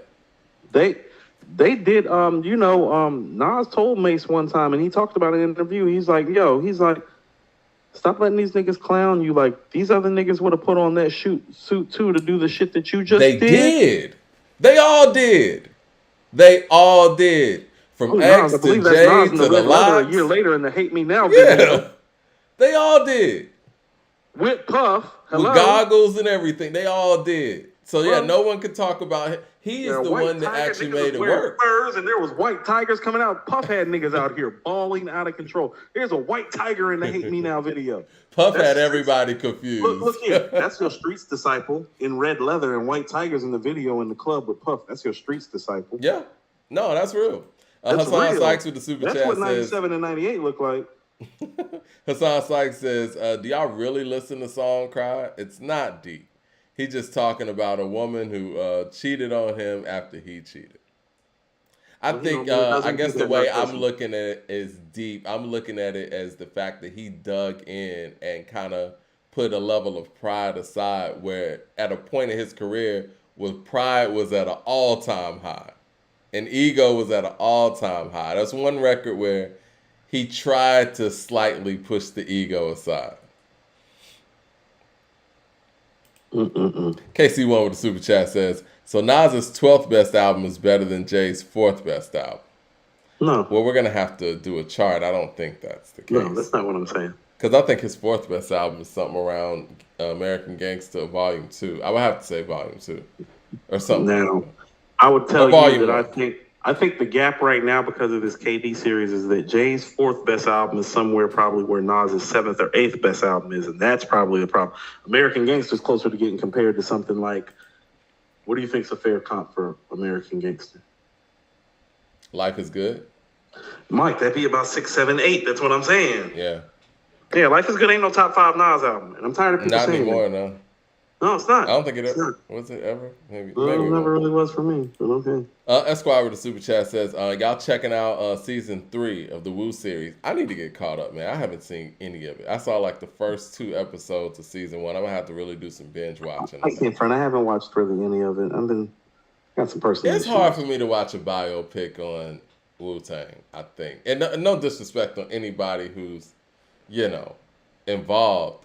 I would say the same thing about Tribe and stuff too. I'd rather a actual documentary than a biopic. You know what I'm saying? I'm more of a documentary fan. I'm more of a documentary fan too, but also too, it's like when you do it this way, a lot of their inner workings are shrouded in secrecy, Mike. Yeah. And I don't know how much of this is being revealed. I don't know how much they contribute. You know what I'm saying? Like in terms of like how these storylines and all this stuff goes, is like, I hate to say it like this. Is this something the RZA has his hands on, or does the whole clan have their hands on it? Well, I think it's nearly impossible for all 8 of them to really have. But they can give their input though. Yeah. But who's making the final decisions on like how these storylines are going to give it the real? Because usually that's the RZA in those situations. And that's the problematic part of having a group with a leader in it, and inevitably you're gonna have a group that has a leader. But ultimately, when the story is told, except for Method Man, that would be the problem. What's that? Said no, when your leader has like extremely like more money than everybody else except for Method Man, that would be the problem. But okay. Well, yeah, I understand, but it's like shit about money. Normally in these situations, and I said this when the whole Chuck D and Flav thing was going on, it becomes problematic when you do, even if you have a great group leader, it's almost like everybody has their individual lives and their individual perspectives. And it feels like it's one voice speaking for the whole collective. And sometimes that one voice can, not get it all the way right, What's a great leader to you, though? Because here's my thing. Like, this is what I mean about how, like... I don't know anymore, man. After this Quavo thing, I don't know. Right. Like, but listen to what I mean about even the totality. Ooh, this Quavo thing? Mike, pause. What do you mean when you say this Quavo thing? I mean, after how all of this has transpired, I don't know. And I've held Quavo as one of the best group leaders in hip hop. And after so the unfolding and the information about these circumstances makes you feel differently now, doesn't it? It's hard to argue at this point. It's like, okay, so like you said, what makes somebody a great group leader in hip hop? I mean, is it the Q-tip way of doing things? Because even some of his leadership things didn't really work out in the dynamic of the group either. I mean, when you look at then you have a group like De La that clearly doesn't have a leader, and they stay together. You know what I mean? Like, I don't know. I think you kind of are making some of my points for me. I don't know. You just said De La didn't have no group leader, but they stayed together. How'd it go for Tribe with having Q-Tip as a group leader? Yeah. How's this whole... Think about this, Mike. Outside of the original run, how great has RZA been as a leader of Wu-Tang Clan? And how great has he been outside of the actual music side of the run? Because this is what I was trying to say. Is like, well, if we're doing the totality about all things, Mike, M got people around him eating good. That's what I'm talking about being a leader. It's like, no, 50 eating good. D12 straight, Royce straight, like everybody input on, like you can look at like them and like you can see their footprints in the sand. It's like when I look at the Wu-Tang Clan, who was the greatest rap group of all time, okay? Why financially, if he's such a great leader and they made all these great records and they're everything that we say they are, why are they not all in the place that he's in if he's such a great leader? I think there's a lot of dynamics to that. I can tell you how the dynamics go. He took care of himself personally, he took care of them musically. That's not great leadership because nobody wants to sit at a table with somebody who's sitting in a gold encrusted chair in red velvet while they're just sitting in regular wood chairs. Don't nobody want to sit at no table like that. But it could be argued that he gave everyone in the group that opportunity to be a part of the group in that dynamic. You know what I mean? And they all did get a crack at an individual record deal outside of Wu Tang. That was his idea. Yeah, and it could be argued that again, it's some people might not have maximized on their opportunity. Not saying they didn't. I'm just playing devil's advocate here. No. And that's very, very true too. People got to take advantage of the moment. You know what I'm saying? But also too, this is what I mean. Like, this is what I mean. Because all these guys are legends based on the fact that Puff, he created how about this. Mike? If Puff is managing Wu Tang, they releasing ice cream, not glaciers of ice. You feel what I'm saying? How great of a leader is he? You feel me? Like ice cream getting released instead of glaciers of ice first. You know that, right? You feel what I'm saying? So how much does he really like help? Like when you start looking at the stuff and how the business really goes. Because I'm telling you what, if ice cream gets released first, because you got to think, this is the summer of '95. This is I'll Be There For You Out with Method Man. And this is a year after Method Man going platinum. Well, Method Man on that hook going first, instead of Glaciers of Ice and Criminology and then Ice Cream, they literally released Glaciers of Ice and Criminology and then Ice Cream. Like Ice Cream, the third single. It's like, no, that's not necessarily great leadership. Where was like, Incarcerated Scarfaces? Incarcerated Scarfaces is the fourth single off the Purple tape, Mike. That should have been the first single, in my opinion. Personally, if you're kicking a solo album off, Incarcerated Scarfaces is your A side, and Ice Cream is your B side that turns into your A side when people hear your A side. You feel me? Mm-hmm. But Mike, that's the difference between going double platinum and selling 700,000 units and the trajectory of Chef's career being different. You feel what I'm saying? I do think that there's also a certain thing and I think RZA and Q-Tip both did this, like where you're probably taking on so much that you can't be the best leader that you can be. He did produce the whole albums too, you know what I mean? Like, so to do all of those things and then have to do basically Puff's job and, hands-on beat making, producing jobs, it could be a lot. You know what I'm saying? And I think I think that's a very fair and astute observation by you. And thank you for sharing that, because that does give some more credence to it. Because Puff damn sure in there laying down tracks like RZA is beat after beat. So right. So he was able to kind of do more of the A&R job, but maybe that delegating is what can make someone a better leader in that sense. Now what I would quibble back with you about is that, well, Mike, it's 1995, and quite frankly, Tikal got released December of '94. It's the summer of '95, and it's going platinum right now. Meth is all over the radio with Mary J. Blige. It don't take you know what I'm saying? Do you think? I'm playing devil's advocate again. Maybe Ray didn't want that, but Ray didn't want that. But this is what I'm saying about Puff. Well, Biggie wanted to release Machine Gun Funk as a single, and as much as I love Machine Gun Funk, the best thing that ever happened to Big was that Puff told him, "Let's go get this money first, Playboy. So we gonna drop Juicy." And Mike never got to Machine Gun Funk. Went and used Warning after that with the Walk On By sample, which was another stroke of genius. Never got back to Machine Gun Funk, and Big probably never asked, because once he seen Juicy, he understood. I think there's a trust though, as far as doing that job that Puff had with Big, because he was more experienced in that world, coming off of being the A&R Uptown and all of these things, and he had successes that he could point to and say, listen, you're great at what you do, but I know what I'm talking about. Whereas I feel like maybe in RZA's position, all of the guys felt more like pushback. they felt like they were group members. Like, nigga, we did this together. You know what I mean? Like, we got some input here too. We're in a group together. Puff and Big weren't in a group together.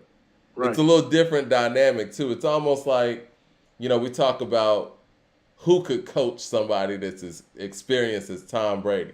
You can't coach that person. Can't coach But them. if somebody like Belichick comes around, he can tell this man things that most people can't. No, I understand that. You know No, what I no, mean? So I no. think there's a little bit of that I'm, going on too. I think no, no, no. I like both of our stances because I think this is like one of those very open-ended conversations that we have objectively about hip hop. Where no, I hear your side. I do. I And I really understand don't what it is. within a group, and see, that's the problematic thing about having a group leader, where maybe the leader of a group might need to come from the outside of that group. Maybe Mike, because it's like even when I, all respect to even Brooklyn Zoo, Mike, I would like hindsight me as a businessman. No, no, no. I really shimmy y'all first. It's a bigger record. Hmm. It's a bigger record. I think It you has can more go either appeal way. to it. Mike, they released Bring the Pain and Release Your Delf before I'll Be There For You came out. Like, I can feel you on Bring the Pain, but Release Your Delf? Nah, Over that doing the shouldn't have remake happened. That shouldn't. You feel me? So I'm just pointing out stuff about the early run. Mike, I mean, why, Mike, why is Daytona 500 the first single off Iron Man instead of All That I Got Is You with Mary J. Blige? Yeah, that should have been the first thing. I think the mentality was this: we got a Wu-Tang brand. We got to hit them with a street record and then the radio record. I mean, that's all I'm seeing from like you said, Glaciers. But they of was Ice hitting them being with two first. street records before they would do the radio record. By then, the buzz, Mike, Yeah. the sales. The Purple Tape only did 700,000 units the first year, like in the first calendar year. Do not tell me that if Ice Cream gets released first, that shit is not double platinum. No, you're right. Especially now that I talked to Glove and I understand like how that room really works a little bit better now. And having sat in some rooms in myself, just not as big with more notarized artists, it's like, oh no, fuck no. That's the difference, but literally between going gold and going double platinum. So it's like, no, that's like that's the difference between getting knocked out in the second round of playoffs, Mike, and going to the finals. It sounds like they were trying to stay on brand with the first singles. I think the fact that 36 Chambers was so grimy, everybody was afraid of losing that edge by putting out something that was, less grimy than that first. You know what I mean? Cream was the third single on there. That's what I'm saying. Yeah. I was like, I don't know. Y'all releasing chest boxing over Cream? It's like, I don't know. I don't know what the God's thinking. Jay Short, I would love to ask him, man. Those are some conversations I'd love to have. Jay Short with the Super Chat says, did you hear Meek Mill is planning to release 4 albums this year? I think he needs to chill and release quality. He's losing credibility with all this mid. I don't think he's going to release 4 albums. That's one of those I'll believe it when I see it things. I mean, ain't nobody releasing no albums right now. That's why we're having small talk about all kind of stuff. Well, hold on. Well, so can we kind of transition into that? Yeah. Let me finish these super chats real quick, and then we'll go into that and get up out of here. Hassan Sykes with the super chat says, the funny thing was seeing Mike Geronimo with the black shiny leather suit collaborating with Puff. Yeah, everybody was doing it. People could talk about Mace all they want. The Mace talk is similar to the MC Hammer talk back in the day. Niggas was mad because they weren't in that spot. And we see now everybody's doing all kind of brand deals with corporations. And they knocked Hammer for it, called him a sellout, whatever. But as soon as the door got opened up for everybody else to do the same thing, they ran through it. KC1 with the super chat says, so I watched the new episode, and it shows the impact of the flood on Deck's album. I would love to see that. Okay. They make it sound like he was coming out second after Meth. Jay Short with the $50 super chat. Appreciate the love, man. He said, I think Puff's getting a bad rap. A lot of us enjoy hip hop, but couldn't relate fully to the hustle / street image or the weed head chakra image. I'm sorry. Yeah, chakra image of a lot of the rappers. Puff was the business person and a CEO. And as a college student, that related to a lot of us.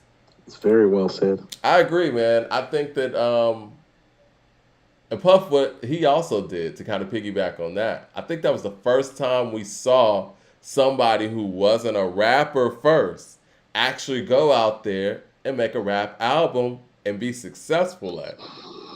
He understood that being a star was just as important as being a rapper. Yeah. He kind of showed you that, and I say this respectfully, if you really want to do this, Anybody could go out there and rap. I think Birdman's been chasing what Puff was Right. able to do for a long time. You got any more super chats? Because I have a couple comments I want to make, like about just like Yeah, before yeah, we yeah. get Let out me of here. get through them real quick. Eric Terrell with the super Okay. chat says, "Coop, you want Puff to have the Wu Tang dancing, doing Old Dirty dance though." Bastard used to be a break dancer. LP with the super chat says, "R.I.P. to the great Trugoy. De La Soul was ahead of their time and influenced a lot of our greats: Tribe, Roots, Wu, Odyssey."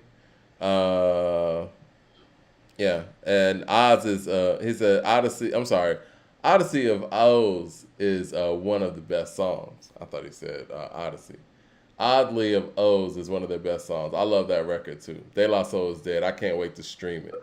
I'm gonna go buy the vinyl too. Esquire with the super chat says, check out the Mics of Men doc on Showtime. RZA released all of the members from their production deals when he didn't have to. Members sometimes had creative disagreements, but he was a solid leader. I saw that documentary too. My only thing was I don't like how RZA's brother seemed to have taken the brunt of everybody's anger when it was a collective effort. It felt like his brother was getting thrown under the bus. You know what I'm Listen to what I'm saying. saying? No. I want people to understand what I'm saying when I'm talking about the selection. I'm not saying pick the better song. I'm saying pick the bigger record. I don't think Shimmy Shimmy Y'all is fucking with Brooklyn Zoo. I'm telling you, for the masses, bigger record. Ice Cream. Do you think the I video don't. has something to do with that, though? Do you think Yes, the Shimmy Shimmy absolutely. video? Absolutely Yeah. the visual aid of Old Dirty Bastard. As opposed to him being in a hallway in Brooklyn rhyming crazy. Yes. This is what I'm saying. Glaciers of Ice, I like Glaciers of Ice more than I like Ice Cream. I think it's actually one of the few records on that album better than Ice Cream. Would I release it over Ice Cream? No, I would not. No, I would not. I But I think could say, RZA might have I been. think, Mike, you talk about the beat the Ice Cream. I like the beat the Glaciers of Ice better. Places of Ice is crazy. And it's not even a question of the bar work. But I think that Bar work is stellar. RZA was giving the group members input that Maybe they normally, didn't take. hmm, Maybe they didn't take his input. Is that a possibility? possibly, you know what I mean? And I think with them being in a group together, that creates a different dynamic. Like, nigga, you're not gonna tell me what to do, type of thing, you know? Okay. Because we seen that even Ice Cream on. be double platinum. We saw that even on the show, like when Method Man and When You Ray are God and all. arguing? Yeah, it was like Yeah. you could tell the egos and stuff were there, and RZA Well, no. probably was like, But- "I'm gonna well, let's give them be- some leeway," you know. Well, let's be clear. The Egos was always Meth and Ray. You hear that on the interlude to Enter the Wu-Tang during the interview where Ray interrupts Meth because Meth's doing all the talking. You see it again on the show. Mike, you see it on Takal on Meth vs. Chef. They're What- definitely the two guys with the egos. One of the funniest scenes ever is on the show when Method Man is just talking crazy on the plane. He's like, "Yo, man, you could walk out the projects, man. You might get your head blown off with a." Ghostface like, "Man, shut up with all that bullshit." Right. Like, nigga, what are you talking about? They're wild. They're just young. He They like, was man, y'all wild. niggas You know been what I'm on saying? me all day. He was like, man, I'm out here doing all the press runs and yada yada. Method Man the star. I mean, Even but early on. Hassan But Sykes that with was the always super Ray chat. thing. Ray was always like, "No, I'm the star too, nigga." That was always the thing. That's why Meth vs. Chef is on Takal because Ray wasn't with the shit like everybody else. I think everybody else kind of acquiesced in the Meth being the star except for ODB and Ray. And who did the albums came out next? ODB and Ray. Ray Right. is a street star, definitely. Yeah. Hassan Sykes with the super chat says, "How do y'all feel about where was Heaven by Wu Signicat? Oh, that shit was dope." It was cool. Yeah. Let me get to the end of this and we can get to that next subject and get up out of here. Okay, yeah, we're good. But yeah, a lot of albums ain't coming out, man, and it's funny, man. You talking about Meek coming out with 4 albums? I don't see it, man. It looks like we're halfway through February and we haven't gotten any releases. Like, why do you think that is? Well, I think I was speaking to this last year some when we were just talking with the plug about streaming and how the music business and how the actual music business is not super lucrative for these artists, Mike. They're making their money off merchandising and shows, and so the pressure and the precipice of putting out an album is not as important to them, especially in the early part of the year where, quite frankly, there's what I like to call the financial hangover for the average consumer for Christmas, with Right. Valentine's Day right around the corner. And usually, right after Valentine's Day is when you start to see the album start picking up in swing. But I kind of wanted to take it down to a microcosm and even let people understand and talk about us, even from the podcast perspective, because Joe Budden has been making some comments about, podcasters in the atmosphere. And it's like, well, this is a business, and we know that other albums have dropped this year, Mike. I don't think people understand that even us not having a Joe Budden type of following, it does not behoove us, business wise or entertainment wise, to go through these albums the way people might ask us to. And Mike, you and I have the numbers or lack thereof to reflect in the financial hit that you and I incur when we do take on those types of adventures, so to speak. I'll give you a prime example of this, and I want our audience to listen to this. We had so many people pulling up to tell us to listen to Billy Wood's album last year. Remember that? The Ethiops album? Mike, it was one of our lowest viewing shows last year, and it had some of the least amount of our super chats. It's literally some of the least amount of money that we made last year. Now, we have to start making a decision. It's like, now, when we covered Black Thought and we covered Nas, the money and the views look different. So all of y'all that are telling us to cover certain things, like, y'all have to understand that it's like, well, even us as podcasters, as small level podcasters, this is a business. And it's like the time that Mark and I spend behind the scenes, it's like, well, why would we spend time and money focused on that when we can spend time and money focused on this? And if you think that your major label artists aren't thinking that way, like, you're kidding yourselves, because you're just talking to us. And I mean, not being funny, Mike, we don't even have 2 million followers yet on all social media platforms. We're approaching and arising towards that, but we have over 1 million followers on all social platforms. Like, you're talking about people who have literally tens of millions of followers. And it's like, well, I know why I'm not hearing a project, because it's like, well, the numbers don't support the artist doing the project. Well, I think the thing is, we do have a level of responsibility to, put, speak about records to, help make them bigger and promote that. It's just finding that balance, right? You know what I'm saying? No, Mike, it's not us. That's what I'm saying. It's like, no, the people need to show up about Billy Woods, not us, because when we cover his project, y'all don't give us a reason to come back and cover his project again. Not the other way around. I'm gonna say this again, and this is why I've always brought it up. It's like, well, Illmatic sold 300,000 copies the first year it came out, and you niggas thought that you was gonna get that again when he is watching Snoop sell 4 million albums that year, watching Big go platinum, watching The Brat go platinum, watching Outkast go platinum, watching Wu-Tang go platinum, and you think he gonna make a product like that again? Stop that. And so I see you, Madman. So when people like get a problem with me talking about the money, like the money don't matter, yes, the fuck it does. That's how you got It Was Written in I Am. For all of y'all that pull up in here that love Nas, you got It Was Written in I Am because the money said not to make Illmatic again. Period. If the I'm money sure the was people there, in Colombia, if Illmatic goes double, triple platinum, there's no need to pivot. It's called the music business. The last word is business. As somebody with a business degree, my degree is in business. So when I'm pulling up here and I'm saying these things, I'm not just telling you with passion, like what my musical ear is telling me. I'm telling you what my business mind tells me. If you sell 300,000 copies in a time where hip hop is burgeoning and you're watching everybody literally sell millions of records, why? Name me one investor or one company, if it wasn't rap, that would go recreate that product. Why? Well, I think that obviously you wouldn't go out there and recreate it, but I do think Colombia, and I've never talked to anybody in Colombia about this, but I would imagine the people at Colombia were like, look, this artist has a lot to grow on, right? Like, even though this album didn't do the units that other Make the image albums match the rhymes. huh? Make the image match the rhymes. That was what Columbia was saying. Make Well, the image match the rhymes. Like, give the guy, like, we know where the rhymes are. We know where the songs are. Can we get everything else right there for this go around? And that's what they did in Double Platinum.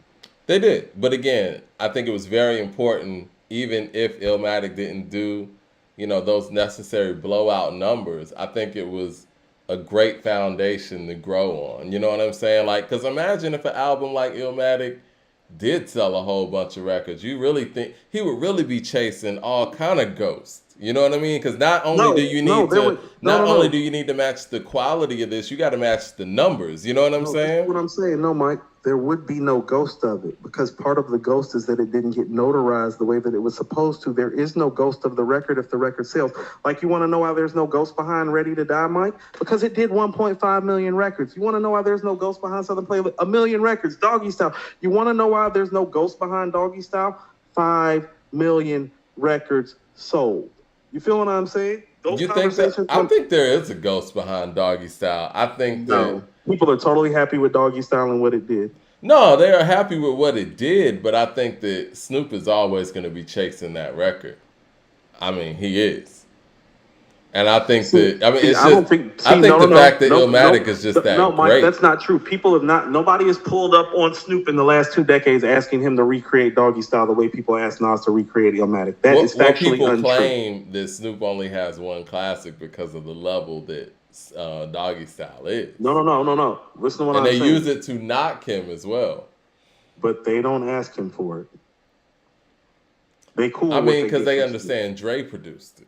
Well, no, they're also happy with what they get from Snoop because Snoop gives them like hits and He songs that make does. right. So they don't go asking for Doggy Style. That's why being notarized and being a hit maker and being a personality matters. Well, That's why this all go that look shit look matters hold, hold. because it's like Let's no, no, no. You rewind. can have Doggy Style. Let's rewind though, because I think this goes back to the beginning of our conversation today. Hit songs are what sells records, and we just had this whole thing with the De La Soul conversation. And let's just be real, as great as Illmatic is, you look at those hit records in '94.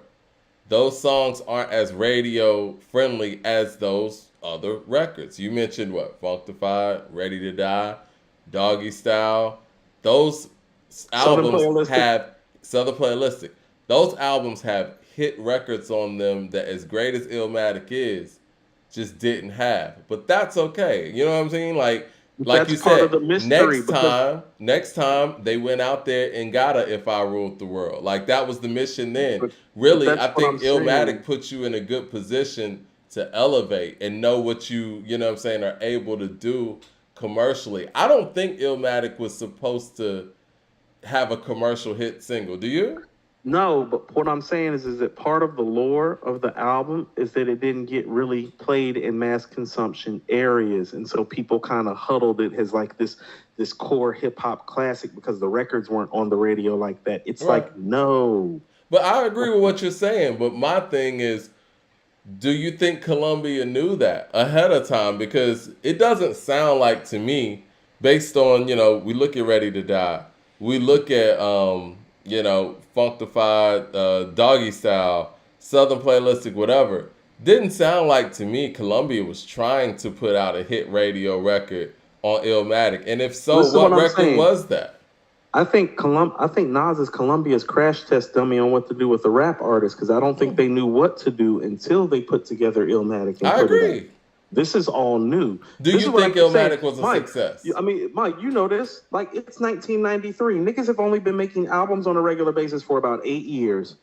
Do you think Illmatic was a success? On what level? Just period. Do you think that the people at Columbia saw the record that they put out, everything that they cleared, the 9 songs? Do you think that they're pleased The only with thing that is a what success came about back? that album is the actual album. You understand that? The actual music on the That's what I'm album is the asking. success. That's what Yes. I'm asking.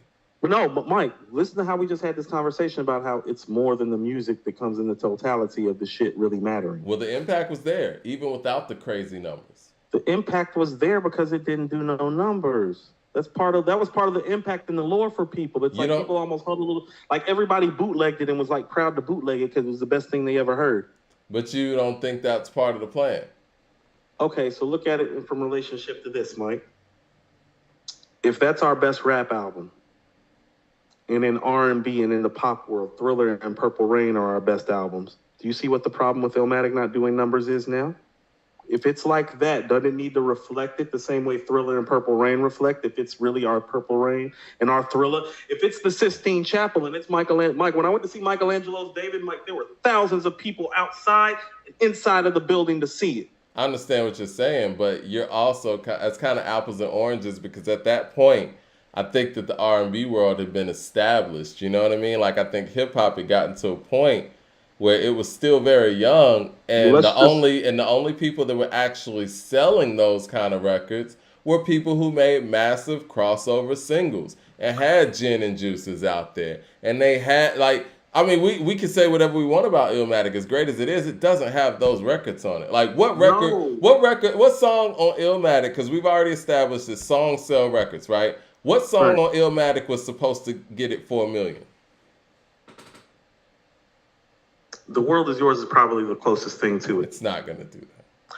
Well, here's what I'm saying. Okay, Mike, you understand Nothing But a G Thing doesn't even have a hook.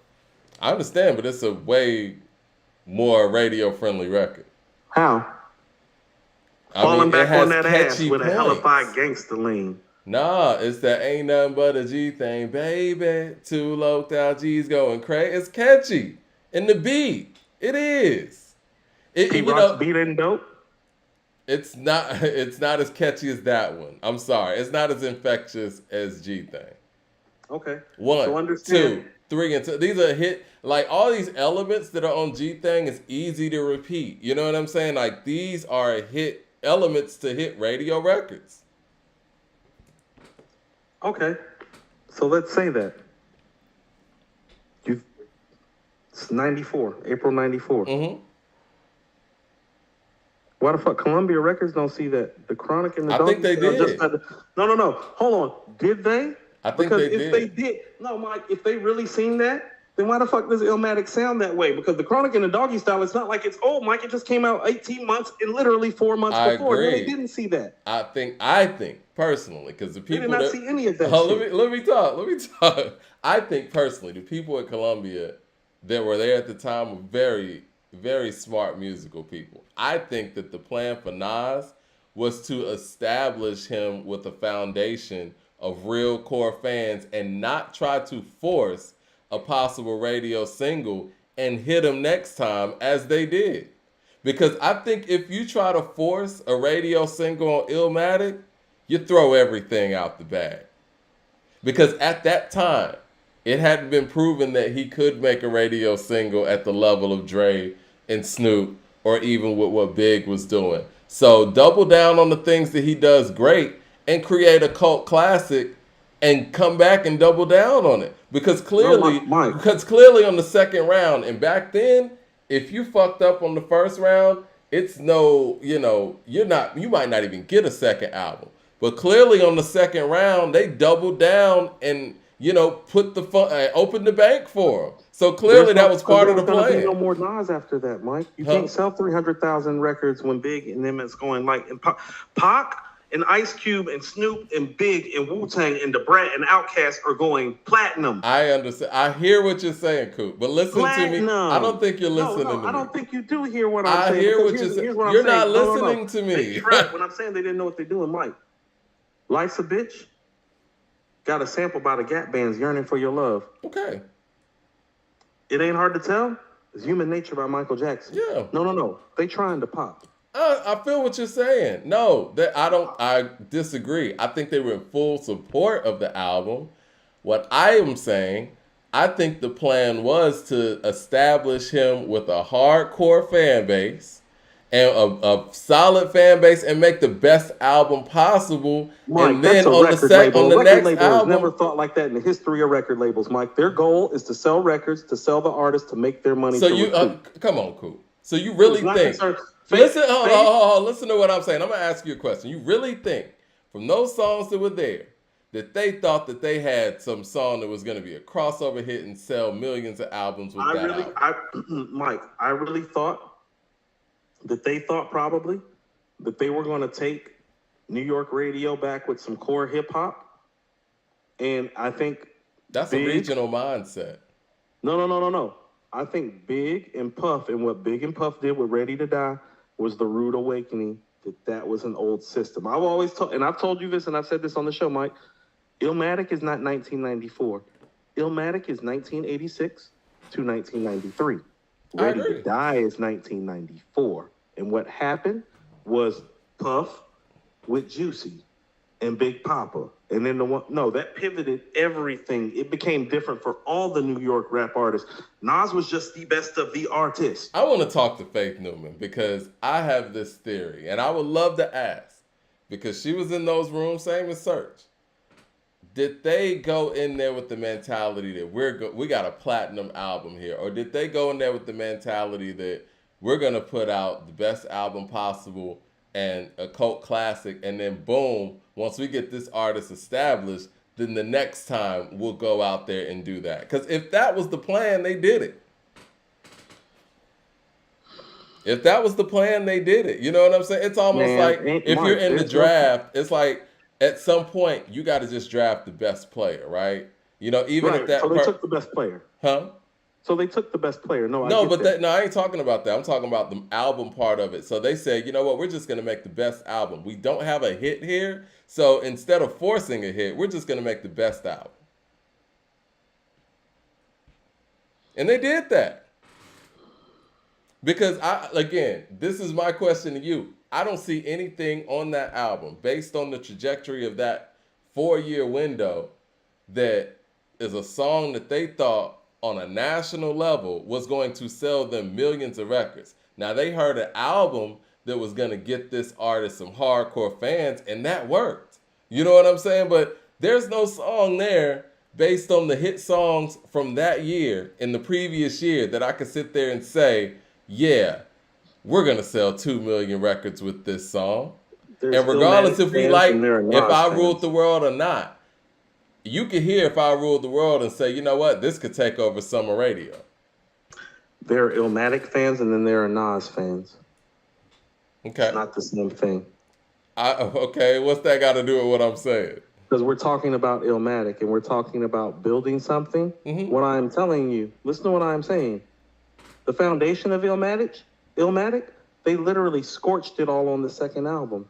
Yeah. That means the shit didn't work. They scorched That's it. not us. true. We didn't That's say not go true. make If I Rule the World.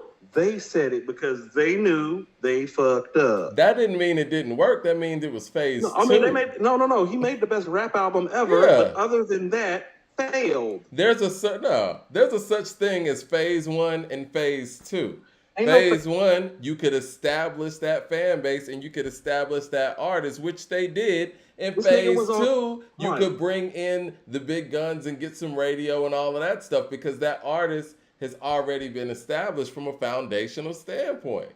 That could be part of planning. You know what I mean? And I think if that was what it was, they executed perfectly. And the only reason why I'm coming up with this is because there's nothing on Illmatic that I would send to radio and say, we're going to sell 10 million records with this. I mean, or 2 million records. Is there anything really? I mean, come on. Listen to Ready to Die and compare the two. There's nothing on there that you could say this is taking over radio. Let me ask you something. Mm-hmm. Do you think The World Is Yours is even a gold caliber single? At best, that's a stretch. Because it's regional, cool. I love it. But you're not going to play The World Is Yours and the whole nation's going to rock to it. It's not like Juicy. There's no familiarity. You know what I mean? Like Juicy has the Juicy Fruit. Yeah, the Juicy Fruit sample. There's the familiarity there. You know what I mean? You not mean like to Yearning mention for Your Love and Human Nature?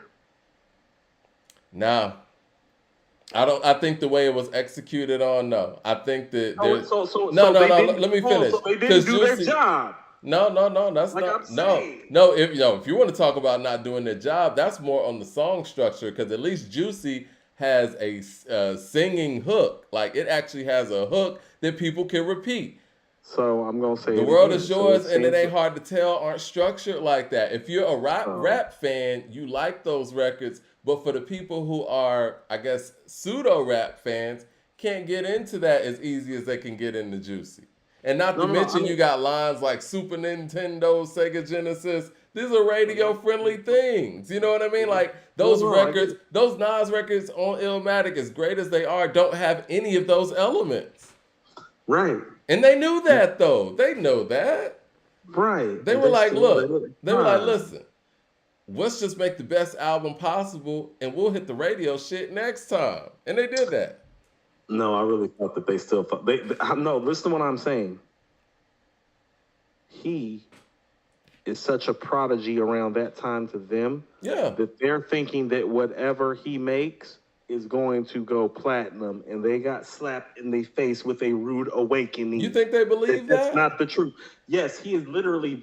He is Mike. When has He Rap literally- Skills ever sold records though, Coop? I mean, actually, if you actually want to look at it, Mike, most of the guys who were going gold were some of your most skillful guys. Tribe was going gold. Rakim was going gold. KRS-One was going gold. Yeah. LL Cool J was going gold. These are some of your most skillful guys. The skillful guys are the ones selling records.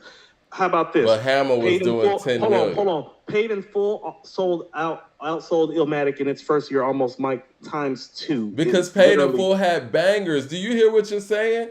Paid in Full had I Ain't No Joke. Paid in Full had Eric B. as president. Paid in Full even had My Melody that was banging out here. Paid in Full had the song Paid in Full. No. Paid in Full had the song Paid in Full. Tell me a record that is going to be spinning at any clubs, any radio on Illmatic like the song Paid in Full. There isn't one. That just proves the fact that singles So this is sell what I'm saying. albums. So this is what I'm saying. No. This is what I mean about how the era accepts certain things. Mike, I love Paid in Full. I love the record. Like, love the record. Paid in Full is not better than It Ain't Hard to Tell, Mike. It's a better radio record. It is. Whether you think it's a better record or not, it's the better radio record between the two. If you play both of those to What me, makes the record better? the production, the delivery, even the records. Delivery? Yeah, the delivery. Delivery? Yes, the delivery of being able to repeat things, thinking of a master plan. Yeah, these are opening lines. These are things that are We're important talking about the in quotable radio. part of it. Mike, if that's the case, Prodigy's better than most of these niggas if we talking about the quotable shit, Mike. That's I'm what I'm talking saying. about- That quotable shit ain't it, Mike. I'm Prodigy got talking more about quotables going. than Rakim. Cool. I'm talking about going to radio. Right, so I'm bringing up Prodigy because Prodigy is the... Bring up a pretty much song. damn near- Don't bring up Prodigy. Bring up a song that you think is a better radio record than Paid in Full and Eric B. is President by Prodigy. No, he doesn't have a better radio record. So I'm saying, like, those things are important. And those three records are better radio songs than everything on Illmatic. Now, I mean, Mike, I would quibble with you about Paid in Full. It ain't hard to tell. There ain't no difference to me. Like about anything, about the like outside of the thinking of a master plan, but ain't nothing but sweating. Like except for the intro, there's nothing different about the records to me in terms of what should be played on radio or not. Cool. It's I'll tell you the Michael big Jackson difference. Human Nature sample. I understand Mike. what How you're much saying. more friendly do you want the nigga to be in '94? The drums. It's a darker tone. The drums are better. So you think that they did a better production job than Large Pro did with It Ain't Hard to Tell? I wouldn't just say a production job. If you're talking about going to radio, yes. They made the better radio record. Yes. You know what I'm saying? And you know what's a big part of that though, Coop? Is a DJ was in the group. A DJ who actually was in radio, and Marley Marl was in there who's in radio helping make this record. That's fair. He made better radio records because radio people were making the album. That's fair. But Mike, you do understand that it's like, well, Faith was in the room. Search was in the room. Yeah. Primo was in the room. Pete Rock was in the room. You know Q-Tip, you know the author of Bonita Applebum, Check the Rhyme, Award Tour, and Electric Relaxation before this album came out is on there. He gave that nigga one love. You're making my point. I feel like these smart people, their direction was to make a great album, not a radio record. They made the great album thinking it was going to sell, Mike, because when you make an album like this, it usually sells. Oh, when? Mike, every time everybody else has made a quality rap album like this, it has sold. Illmatic is like Mike, name an album that's as quality as Illmatic that didn't go gold the first year it came out. I'm asking you. You said every time you make an album this great, it sells. No. I'm telling you, this is the only album like this that didn't go gold the first year that it came out.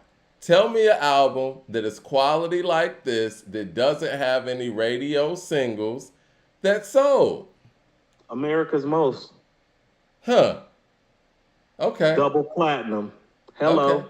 Who's the What's the Mac? big single? Who's the Max? The single? Yeah. You Mike, know the what? world is yours. It ain't hard to tell One Love or Who's the Mac. I feel you. All right. This is what I'll say in rebuttal to that. Ice Cube's coming out of NWA, and he has the whole coast behind him. So Nas is it's coming a little off of different. halftime, and he's coming off of being off of Main Sources Breaking Atoms. That's not coming out of NWA though. A lot of what Cube did was just sheer, interest on what Cube is gonna do after NWA. You're coming out of the world's most dangerous group and jumping out doing solo and making a solo with the Bomb Squad.